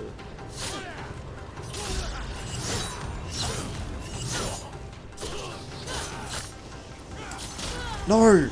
I was trying to... No, I brought up my menu. I shouldn't have just focused on dodging. I was like, bro. I'm not gonna say anything because he's locked in. I was locked. Do not disappoint me. I dodged. I parried. I literally saw him jump backwards, so I was like, shit, I gotta block. And then it just doesn't block. Okay, whatever, game. Oh my god. Yep, sorry to disappoint, bro.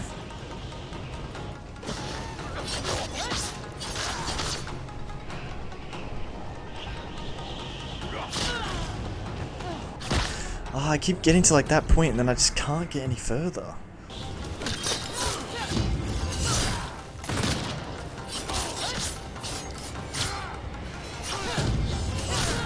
Of course, do not disappoint me as he freaking cheats, bro.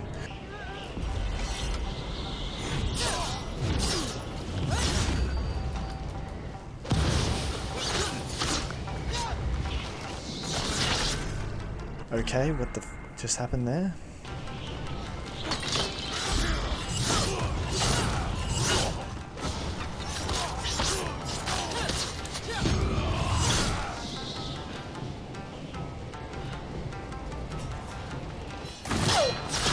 Oh, of course. Wait, I had enough to revive. Wait, what? Oh my god. Oh, okay, that's the best I've done.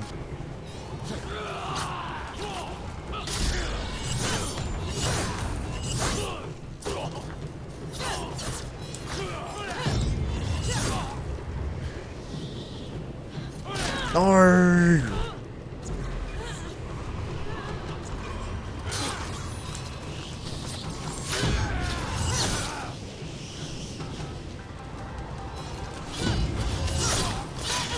Come on, come on.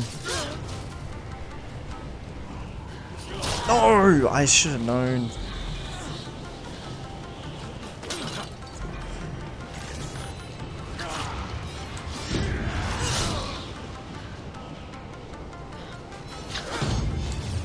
No, I should have known. I should have freaking known that shit was gonna happen.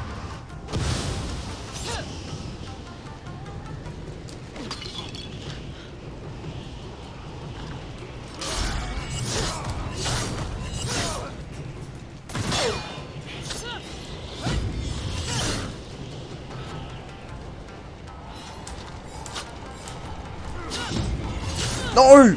No! No! No, you've got to be kidding me. Oh my god. No freaking way. That was the furthest I've gotten. And he does his stupid attack after a perfect dodge. Oh, you cannot be making this crap up right now. Oh my god, are you kidding me? I was doing so well. Give me a fitting Come on, please.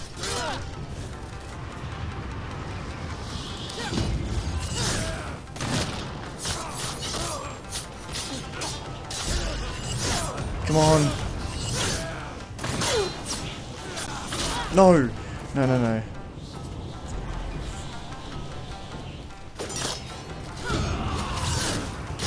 Yes! Holy crap. Oh my god. Oh my god, I did it. Oh, finally. Yes, finally. I agree. Oh my god, my heart. My heart is racing. God, yes, please. Finally. Oh my god, I thought I sold at the end there.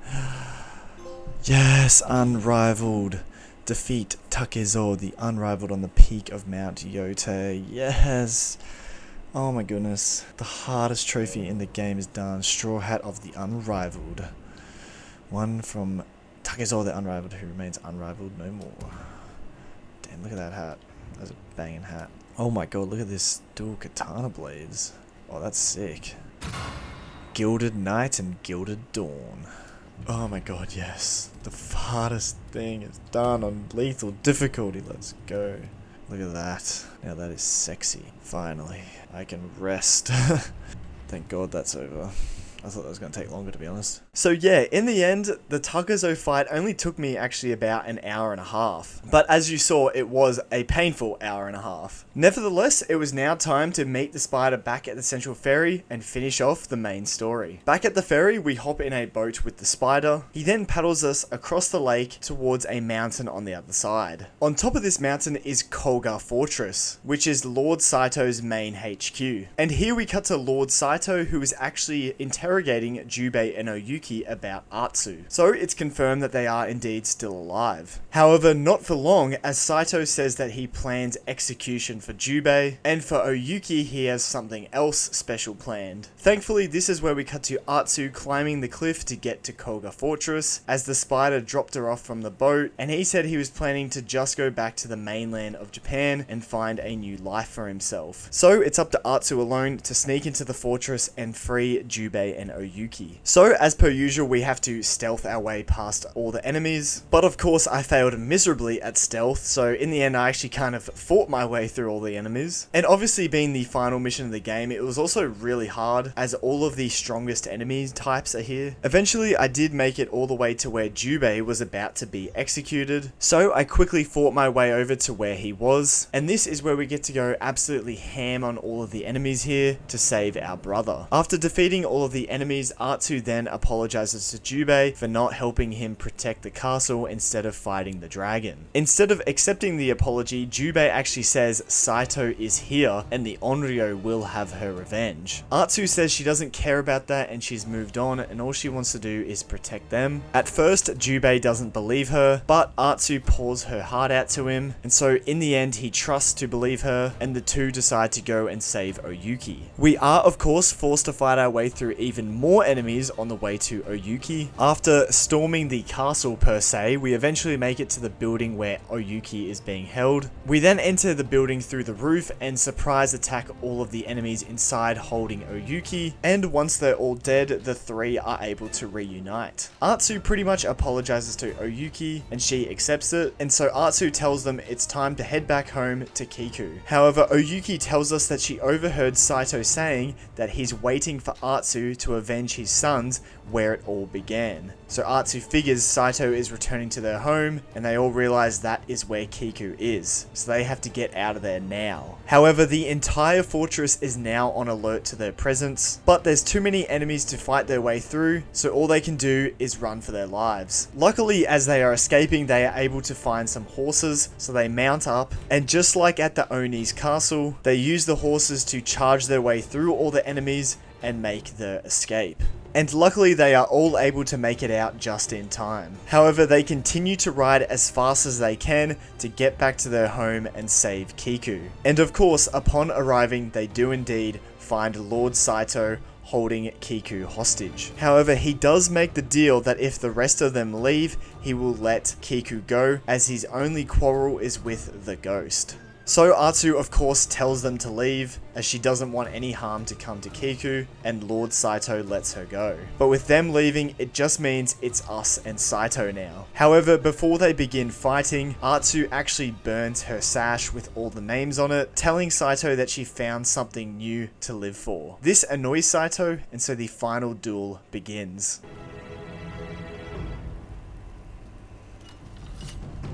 You think you've changed, but you are still an Onryo. Oh crap.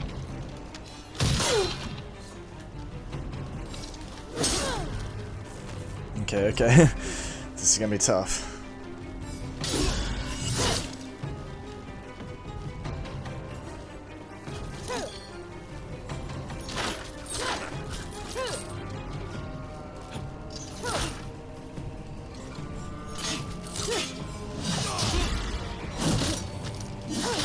You could have lived a peaceful life.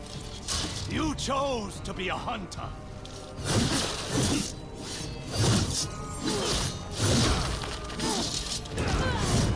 Ah, crap. Bro, I don't have the heal items for this, man.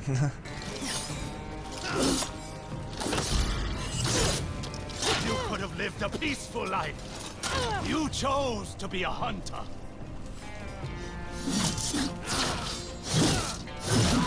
Crap. Okay, come on.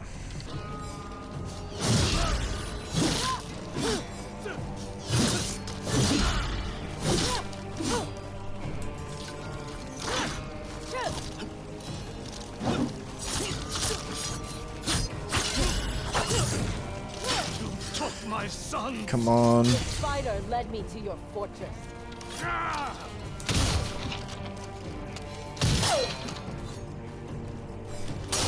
Ah, crap.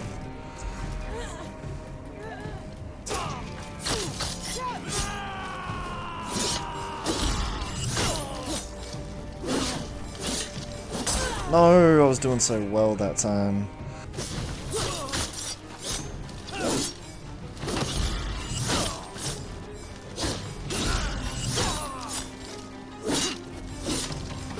No. Back to back to back to back. God damn.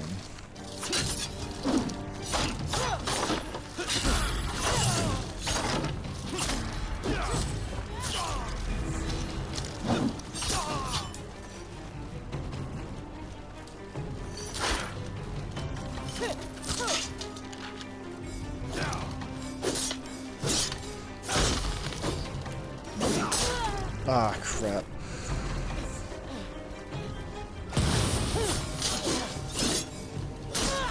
Damn it! Oh, that was such a sell. I was doing so well, and then I just started panicking.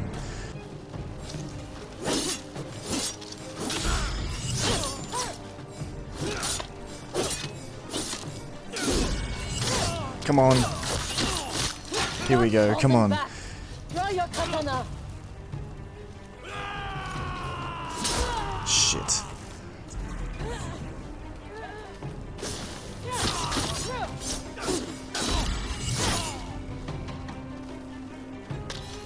No.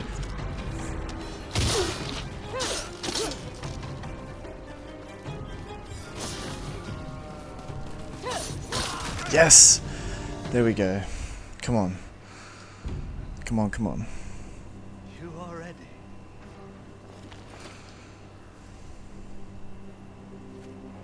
Yes, bring on the second phase. Yes, a good old katana duel. Come on.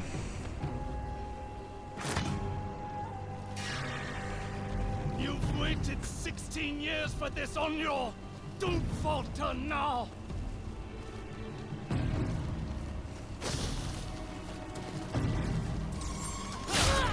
Wait, I couldn't attack. Why couldn't I attack? Wait, what? Juve. Oyuki is with Kiko. I will hold him off. We will protect this family.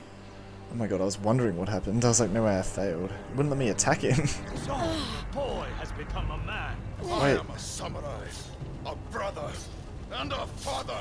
Jubei! I'm with you!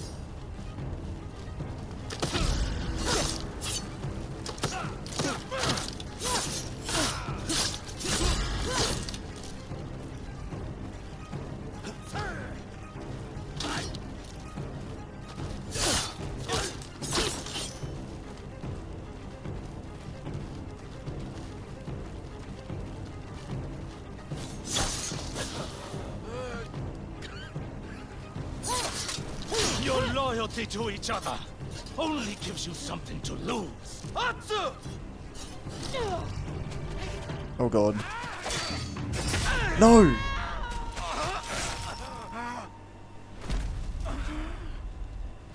Jubei. The living. No. No. Are you kidding me? I'll bury you next to your brother. I not knew. dead. Ah. Holy crap. No way Jubei died, bro. No. As soon as he came along to fight, I knew some bullshit like that was gonna I'll bury happen. you next to your brother. He's not dead.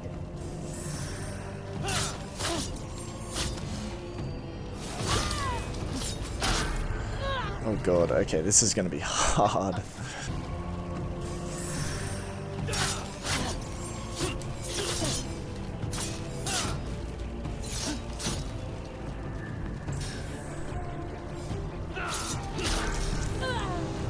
This sucks, bro. Wait, surely he's getting rid of his gun now, right? Because if so, I want to put on the Onryo armor.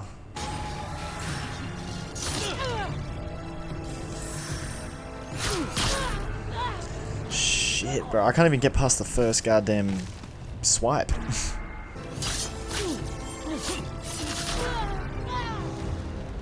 I can't. This is crazy. I can't even get past this first bit.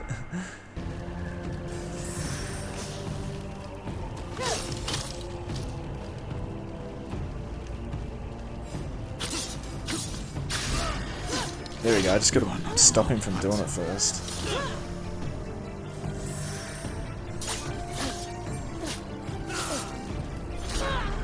Okay, I need every time he winds up like that, I need to hit him with something because I just can't parry it at all.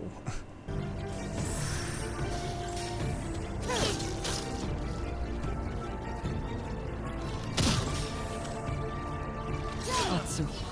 Rage wins the battle, but loses the war. I feel like I should just shoot him every time he does this. Oh my god. I fell straight into his goddamn trap. Oh, this sucks.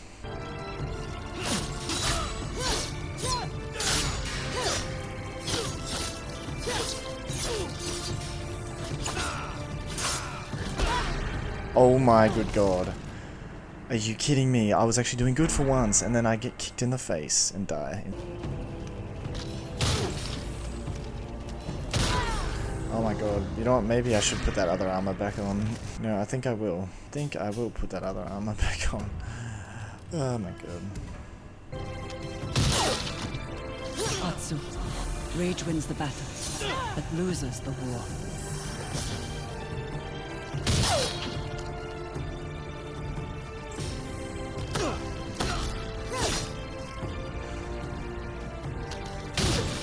Ah, crap. And we'll be a family again.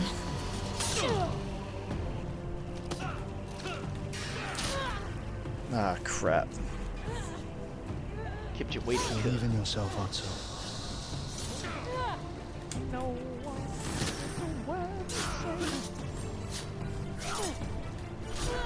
Oh my god. So even if I... Oh, I don't have the supply. I wish I had it fully stocked up, or had the chance to before I had this fight. Like, god damn. Perfect dodge, come on. Come on, come on, come on, come on, come on, car. No! Shoot me again. A wolf needs her pack. Remember that.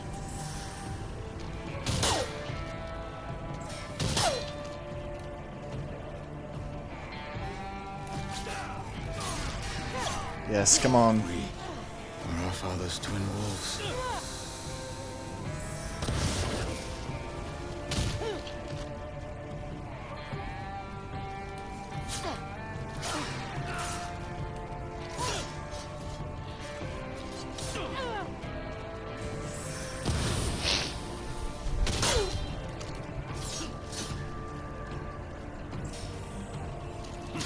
No! No! Oh my good googly moogly. I hate this game.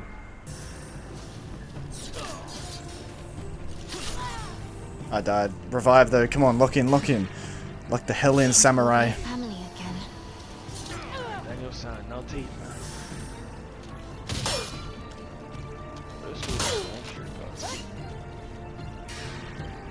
Believe in yourself, Atsu.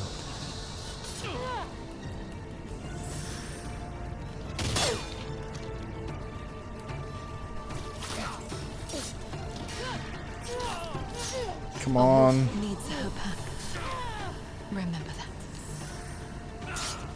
I died. Pig the Butcher is very disappointed in not playing. Oh no, I'm done. No, I'm done. I'm done. What's the problem, baby?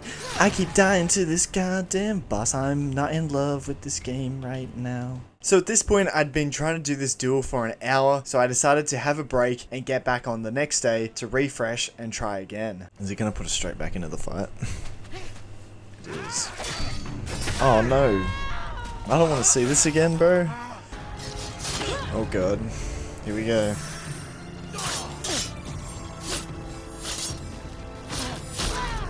Okay, I forgot how to time it.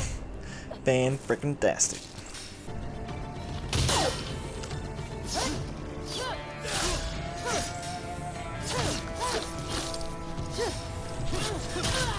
Damn it!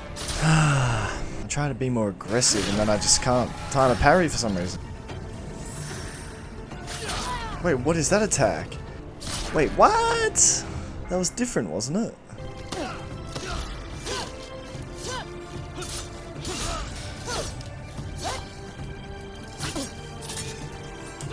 No, I dodged.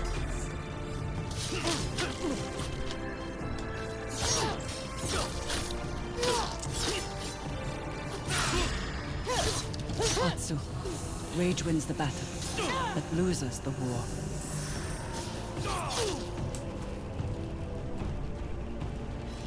Oh my god, no.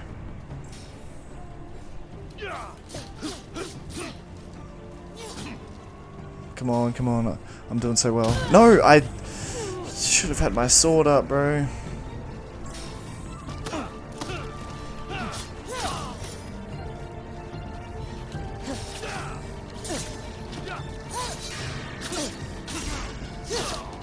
We'll be Come a on. family again.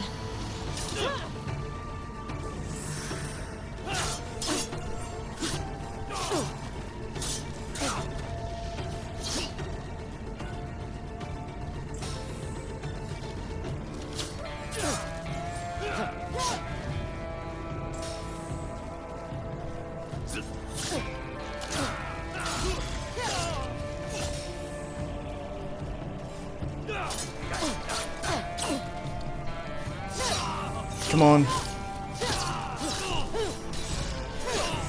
Come on, come on.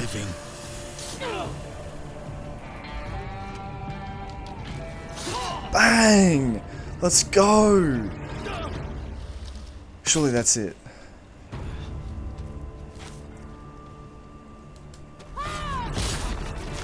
Oh my god.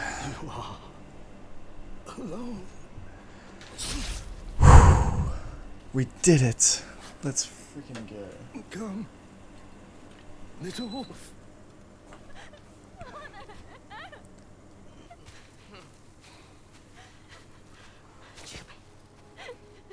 Atsu.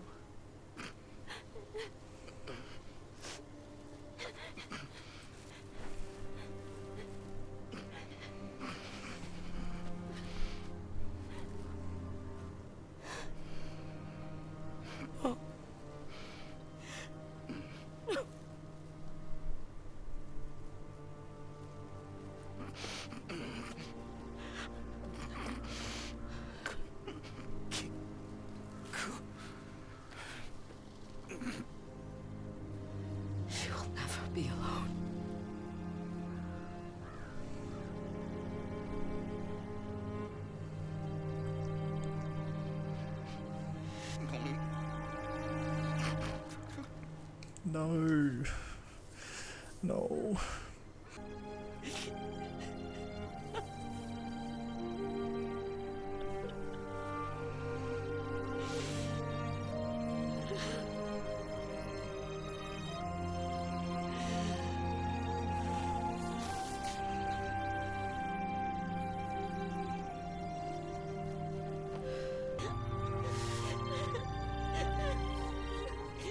I'm here.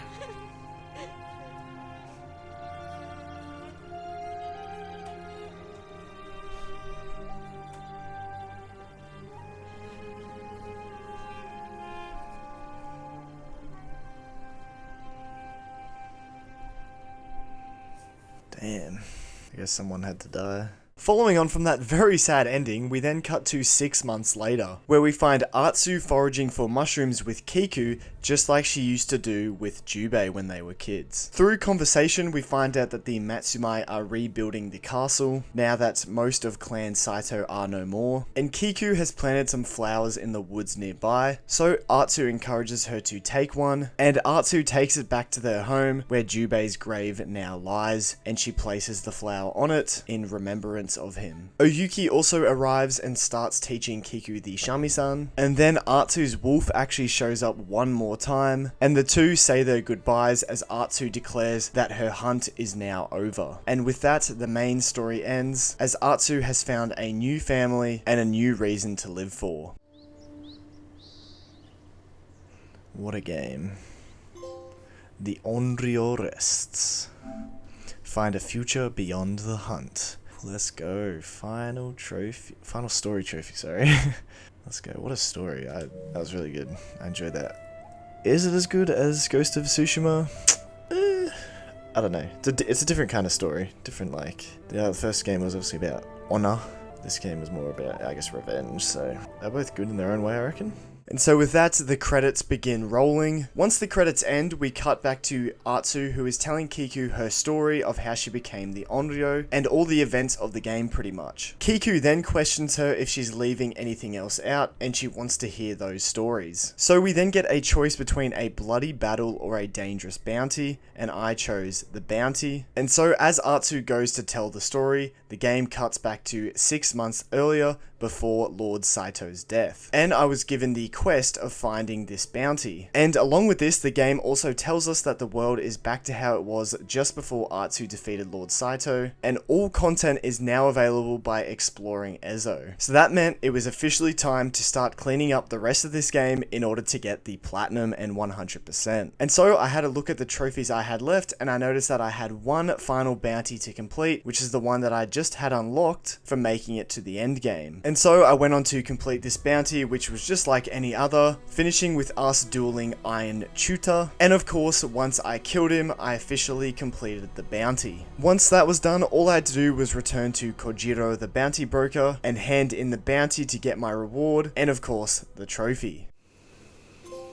Master Bounty Hunter. Complete all bounties. Nice. Let's go, another gold trophy. Back-to-back gold trophies. Following on from that, I decided to go for the trophy for getting a perfect score in QE Shinnok, which I honestly had no idea what that was, so I ended up using the guide to figure this one out. And so it turns out there was an Ainu camp that I must have missed, which was in the Yotei grasslands near the entrance to Ishikari Plain. And this is actually a familiar place, as you are able to enter into a flashback here and see young Atsu and Jubei visiting the Ainu hunting grounds. And during this flashback, we learn what QE Shinnok is, which is pretty much just a little mini game where you have to shoot arrows through hoops that are either thrown or hanging from a tree. However, you only get 6 arrows and there are 6 hoops, so you can't miss one or else you won't get a perfect score. And of course, during the flashback, I completely stuffed this up straight away, but thankfully back in the present as an adult, we are able to play QE Shinnok again and give it another go.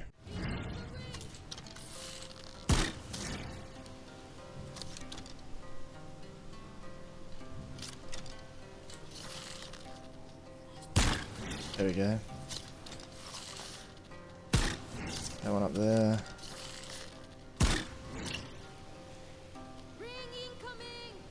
Okay. Big throw. Big throw, come on. Oh, we got it. Okay. Oh, hello. Okay, come on. First try, surely.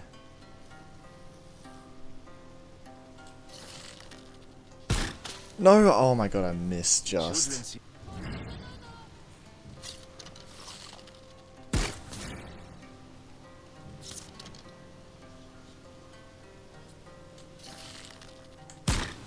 There we go.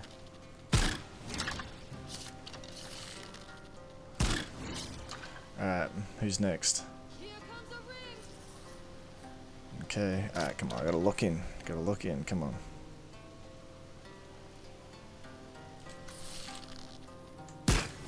Oh my god, I actually got it. Thought I was gonna miss that. Alright, come on, this one should be easy. I just missed barely last time.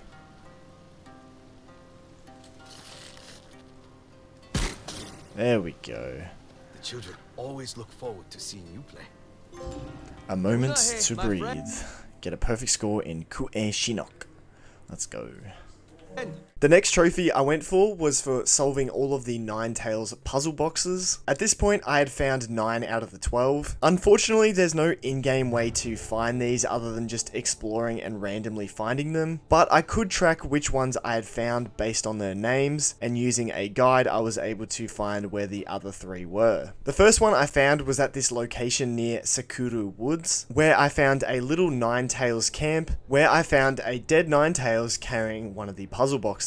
And this one was the surprising box, which I went on to solve. And then the second one I needed was near the Sentinel Forest camp, where I found a Kitsune altar on a little hill with a puzzle box. This one was the elaborate box, which I then went on to solve, of course. And then finally, the last one I needed was near Shipwreck Shoal and Sarufutsu River. And here I found another Kitsune altar with the final puzzle box, which was the epic box.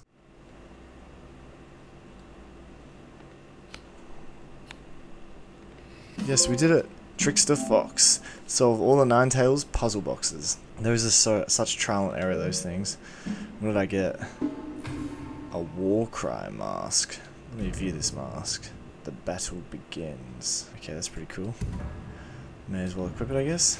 Moving on from that, I decided to complete the rest of the Sumi-e paintings, which at this point I had completed 10 out of the 15, and unfortunately, just like the puzzle boxes, there was no in-game way to track these, like using the wind or anything like that, so once again I had to use the guide. So the first location I headed to was near Nipte Mountain, where I completed the peaceful Khotan Sumi-e. Also, if I wasn't sure if I had completed one already, you can see the completed ones on the map, so I knew to just move on to the next one in the guide. And so the next location I headed to was near the southern coast, where I completed the Careful Pincers Sumi-e. Following that, I headed to a location near the Maw of the Serpent, and here I completed the Mount Yotei Sumi-e. Then it was off to a location near Lake Jozan, and here I completed the Chasing Frogs Sumi-e. And then finally I headed to a location near Ohara Plains, where I was able to complete the Free Sky Sumi-e and finally get the trophy. Oh, we're not done. There we go. Trophy time?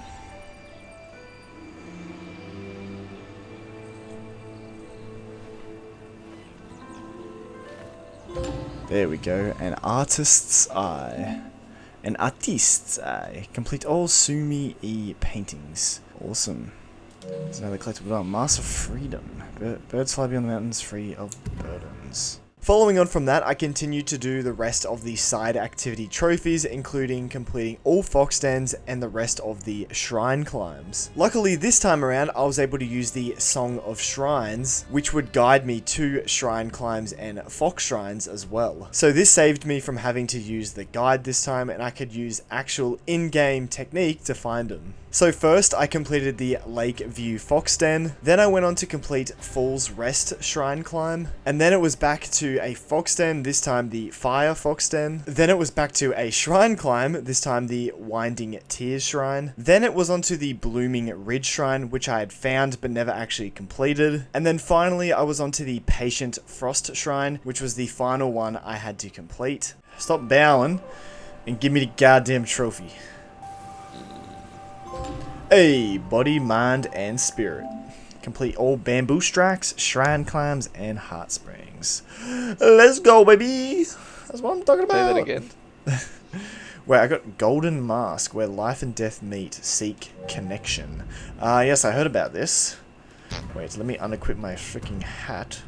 No hat. Yes, oh my god, it's the mask from Death Stranding! It's freaking Higgs's mask, bro. Where life and death meet, seek connection. Yeah, that's Death Stranding, bro. Yo, that's actually, yeah, her mask. Atsu's mask appears in Death Stranding 2. And then Higgs's mask appears in Ghost of Yotei. That's pretty cool, man. That's pretty cool. Just pack it up, bro. Cool, bro. You just told me to pack it up.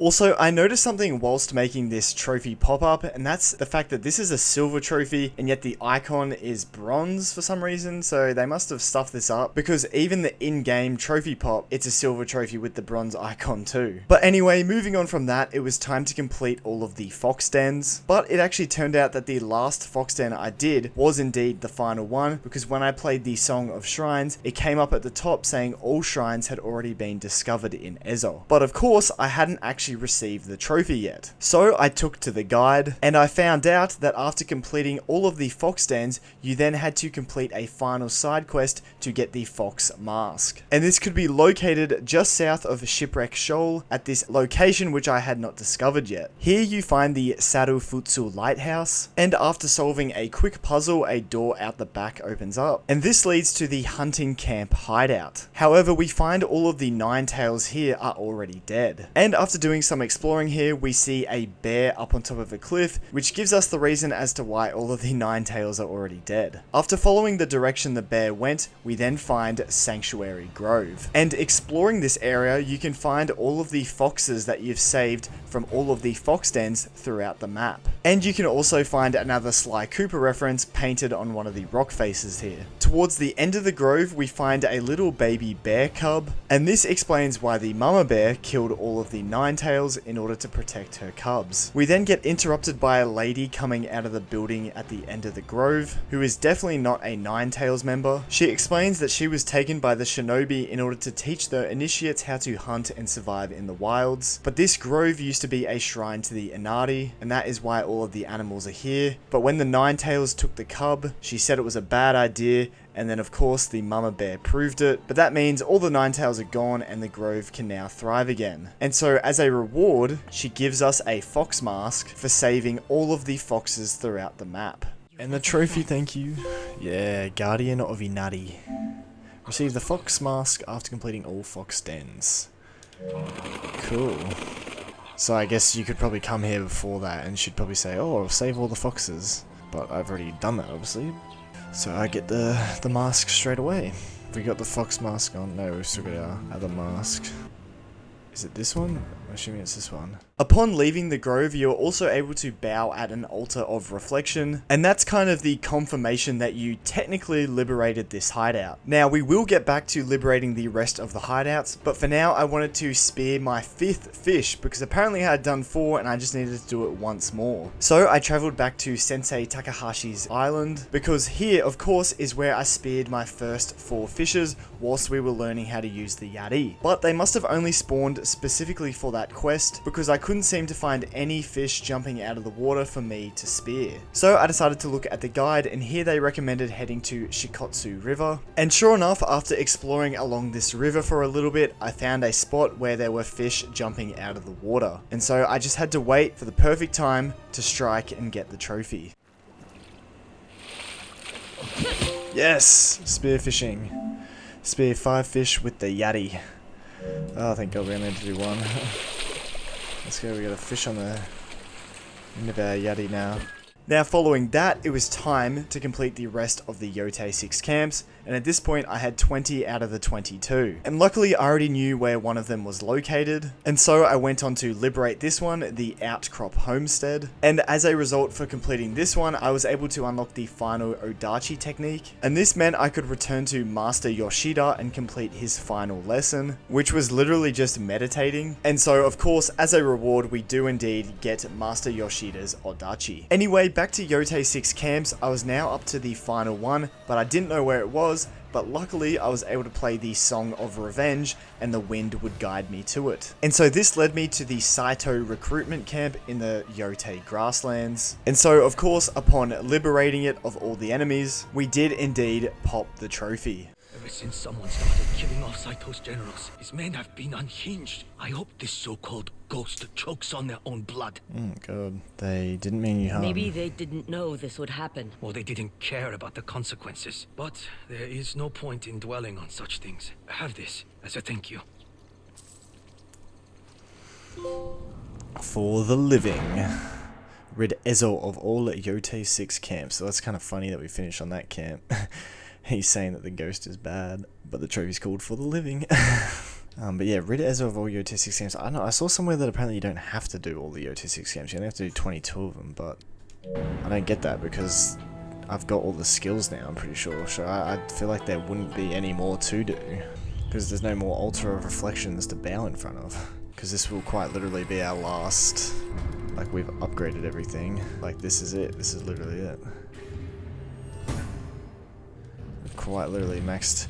I've completed my mission. Ezo is now completely charted for the Shogun's pleasure, so I am to return to the mainland soon.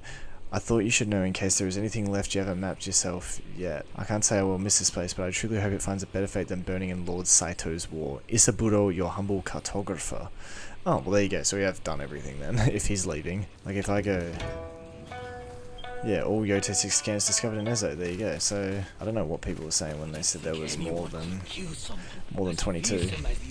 So if we go, actually I was going to say, if we go Usaburo, the cartographer, is he just going to be gone? Wait, I thought you said you were leaving, bro. Now with that trophy obtained, I had one final one left to go to get the platinum, which was for bowing or playing your Shami-san at 10 special places throughout Ezo. However, I wanted to end with the platinum as my final trophy, so I decided to do the New Game Plus DLC trophies first. And these were pretty much the exact same as the New Game Plus trophies from Ghost of Tsushima. So of course I began by starting up a New Game Plus playthrough, and this time I decided to just play on the medium difficulty as I wanted to get this done as quick as I could and didn't want to get stuck on lethal difficulty boss fights. Of course, on top of that, to make things even quicker, I was also skipping every cutscene, and also with it being New Game Plus, we had all our abilities and upgrades, which made things even quicker and easier. One final thing to note was that each time you completed a quest or activity, you would get some ghost flowers, which was the currency for New Game Plus. With these ghost flowers, you can visit a mysterious merchant near Atsu's home, and his name is Masujiro the Melodious, and from him you can buy armor sets and vanity gear and upgrades specifically for New Game Plus, as he only appears in New Game Plus. And for purchasing something from him for the first time, we do indeed get our first New Game Plus trophy. Hold to buy and equip. Rare and exceptional.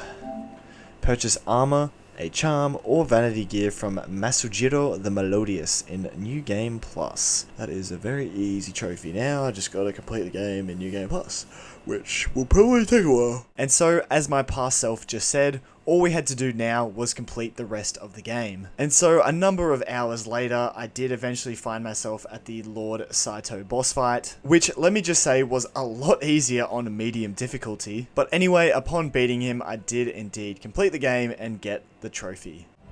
Release! Yes! Release me! Release me! Oh shit, finish him! Boom. Skip cutscene. Give me my trophy, man. Please? Hello? 6 months later. I don't care. Give me my trophy. Can I skip the cutscene, please, bro? Skip cutscene. Pretty please. Skip cutscene. Trophy? Yes! Moichido.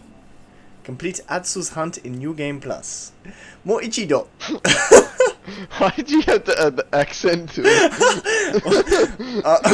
Moichido. Complete Atsu's hunt in New Game Plus.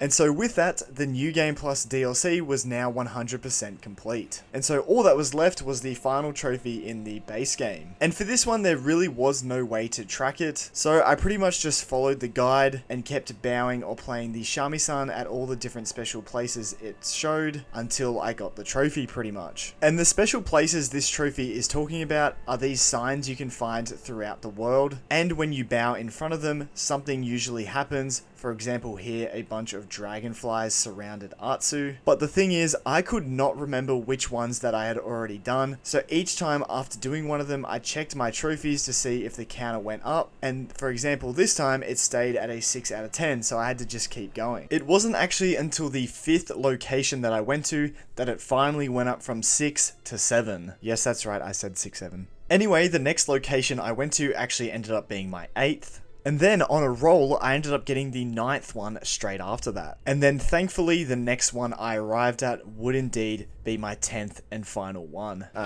Is this going to be the platinum? Oh my god. Oh, with Mount Yotei in the background and my house over there. Oh, this is peak. This is peak. Speaking with the land. Bow or play your shamisen at 10 special places throughout Ezo. 100%, including the DLC, because I took so long to play this game. And now, the platinum, baby! Legendary Onryo. Obtain all trophies. Ah, yes, finally. Finally, bro, I did the goddamn... I finally got all the trophies in this game. Holy crap, bro. I started it back when it came out. Oh! Finally. Whew. I am the legendary Onryo. Congrats, bro. I platinumed Ghost of Yotei to become the legendary Onryo. Hell yeah, dude. Look at that peak, Mount Yotei, and oh! From Lone Wolf to one of Ezo's most legendary heroes, you have wandered and changed this land for the better. The Onryo will be remembered. Do I actually get a reward for getting the platinum? Yo! Blades on a stream? The Onryo Is that a armor? cosmetic? Oh shit, yeah, it's like the first, it's like in Tsushima, you get like a different style for your Onryo, for your ghost armor. Oh yeah. Damn, that shit look Well, ass, at least you can never use it again. It doesn't even look that good, cuh. Am I tripping? Looks decent. It looks alright, I guess. Beautiful stuff. Is that all I unlocked? Did I unlock? Oh, blades on a stream. Onryo mask too? Oh, okay. Actually, with the mask, that looks kind of clean. Never mind. I retract my statement. And do I get the hat as well? Yes, I do. Blades on a stream. Okay, yeah, that looks pretty cool. I can't lie. Okay, yeah, that's kind of drippy actually. So that's what you get for getting the platinum. Wait, I should take a photo. How do I do photo mode? Commemorate the moment. How do you do photo mode? I actually don't know how to do photo mode. How do you do photo mode? Oh, right on the D-pad, right. Yes. There you go, bro. So you're gonna go back to back to the gulag. Ooh, damn. I can't believe I just finished the game. Damn.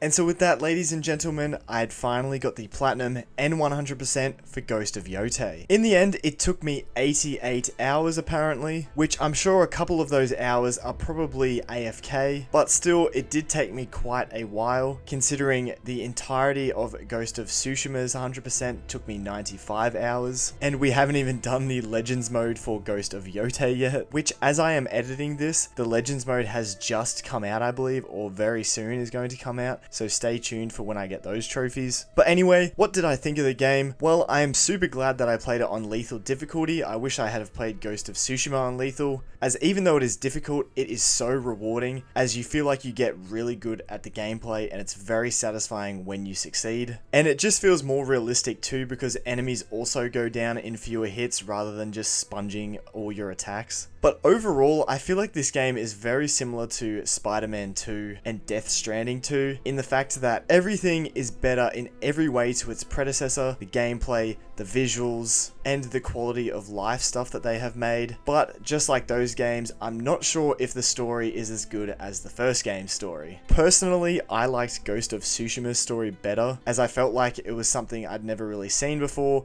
whereas this one is just kind of a typical tale of revenge story. But in saying that, it was still very well done, and I thought Lord Saito was a great villain. And Jubei, Oyuki, and Kiku were also great side characters as well. So overall, I am very happy with this as a sequel to Ghost of Tsushima. It was so much fun, and I would recommend anyone to play it and also get the platinum and 100%. Anyway, with all that being said, I'd just like to say a massive thank you once again to everyone who has watched the video, especially if you've made it this far, and I appreciate even more if you leave a like and subscribe to the channel for more content like this. Comment down below Legendary Onryo if you have made it this far. And finally, I would just like to say a massive thank you to all my channel members. Your extra level of support means the world to me, so thank you. And of course, an extra special shout out to my ultra rare members, including Shajita456, Sirax1207, and our newest ultra rare member, Consistent R4Q. Thank you guys very much.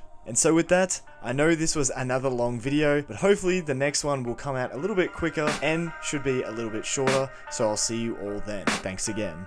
I can hear the demons call when they do what they do, and now I feel like taking off, find a place with a view. The pain is never gonna stop if it's controlling you.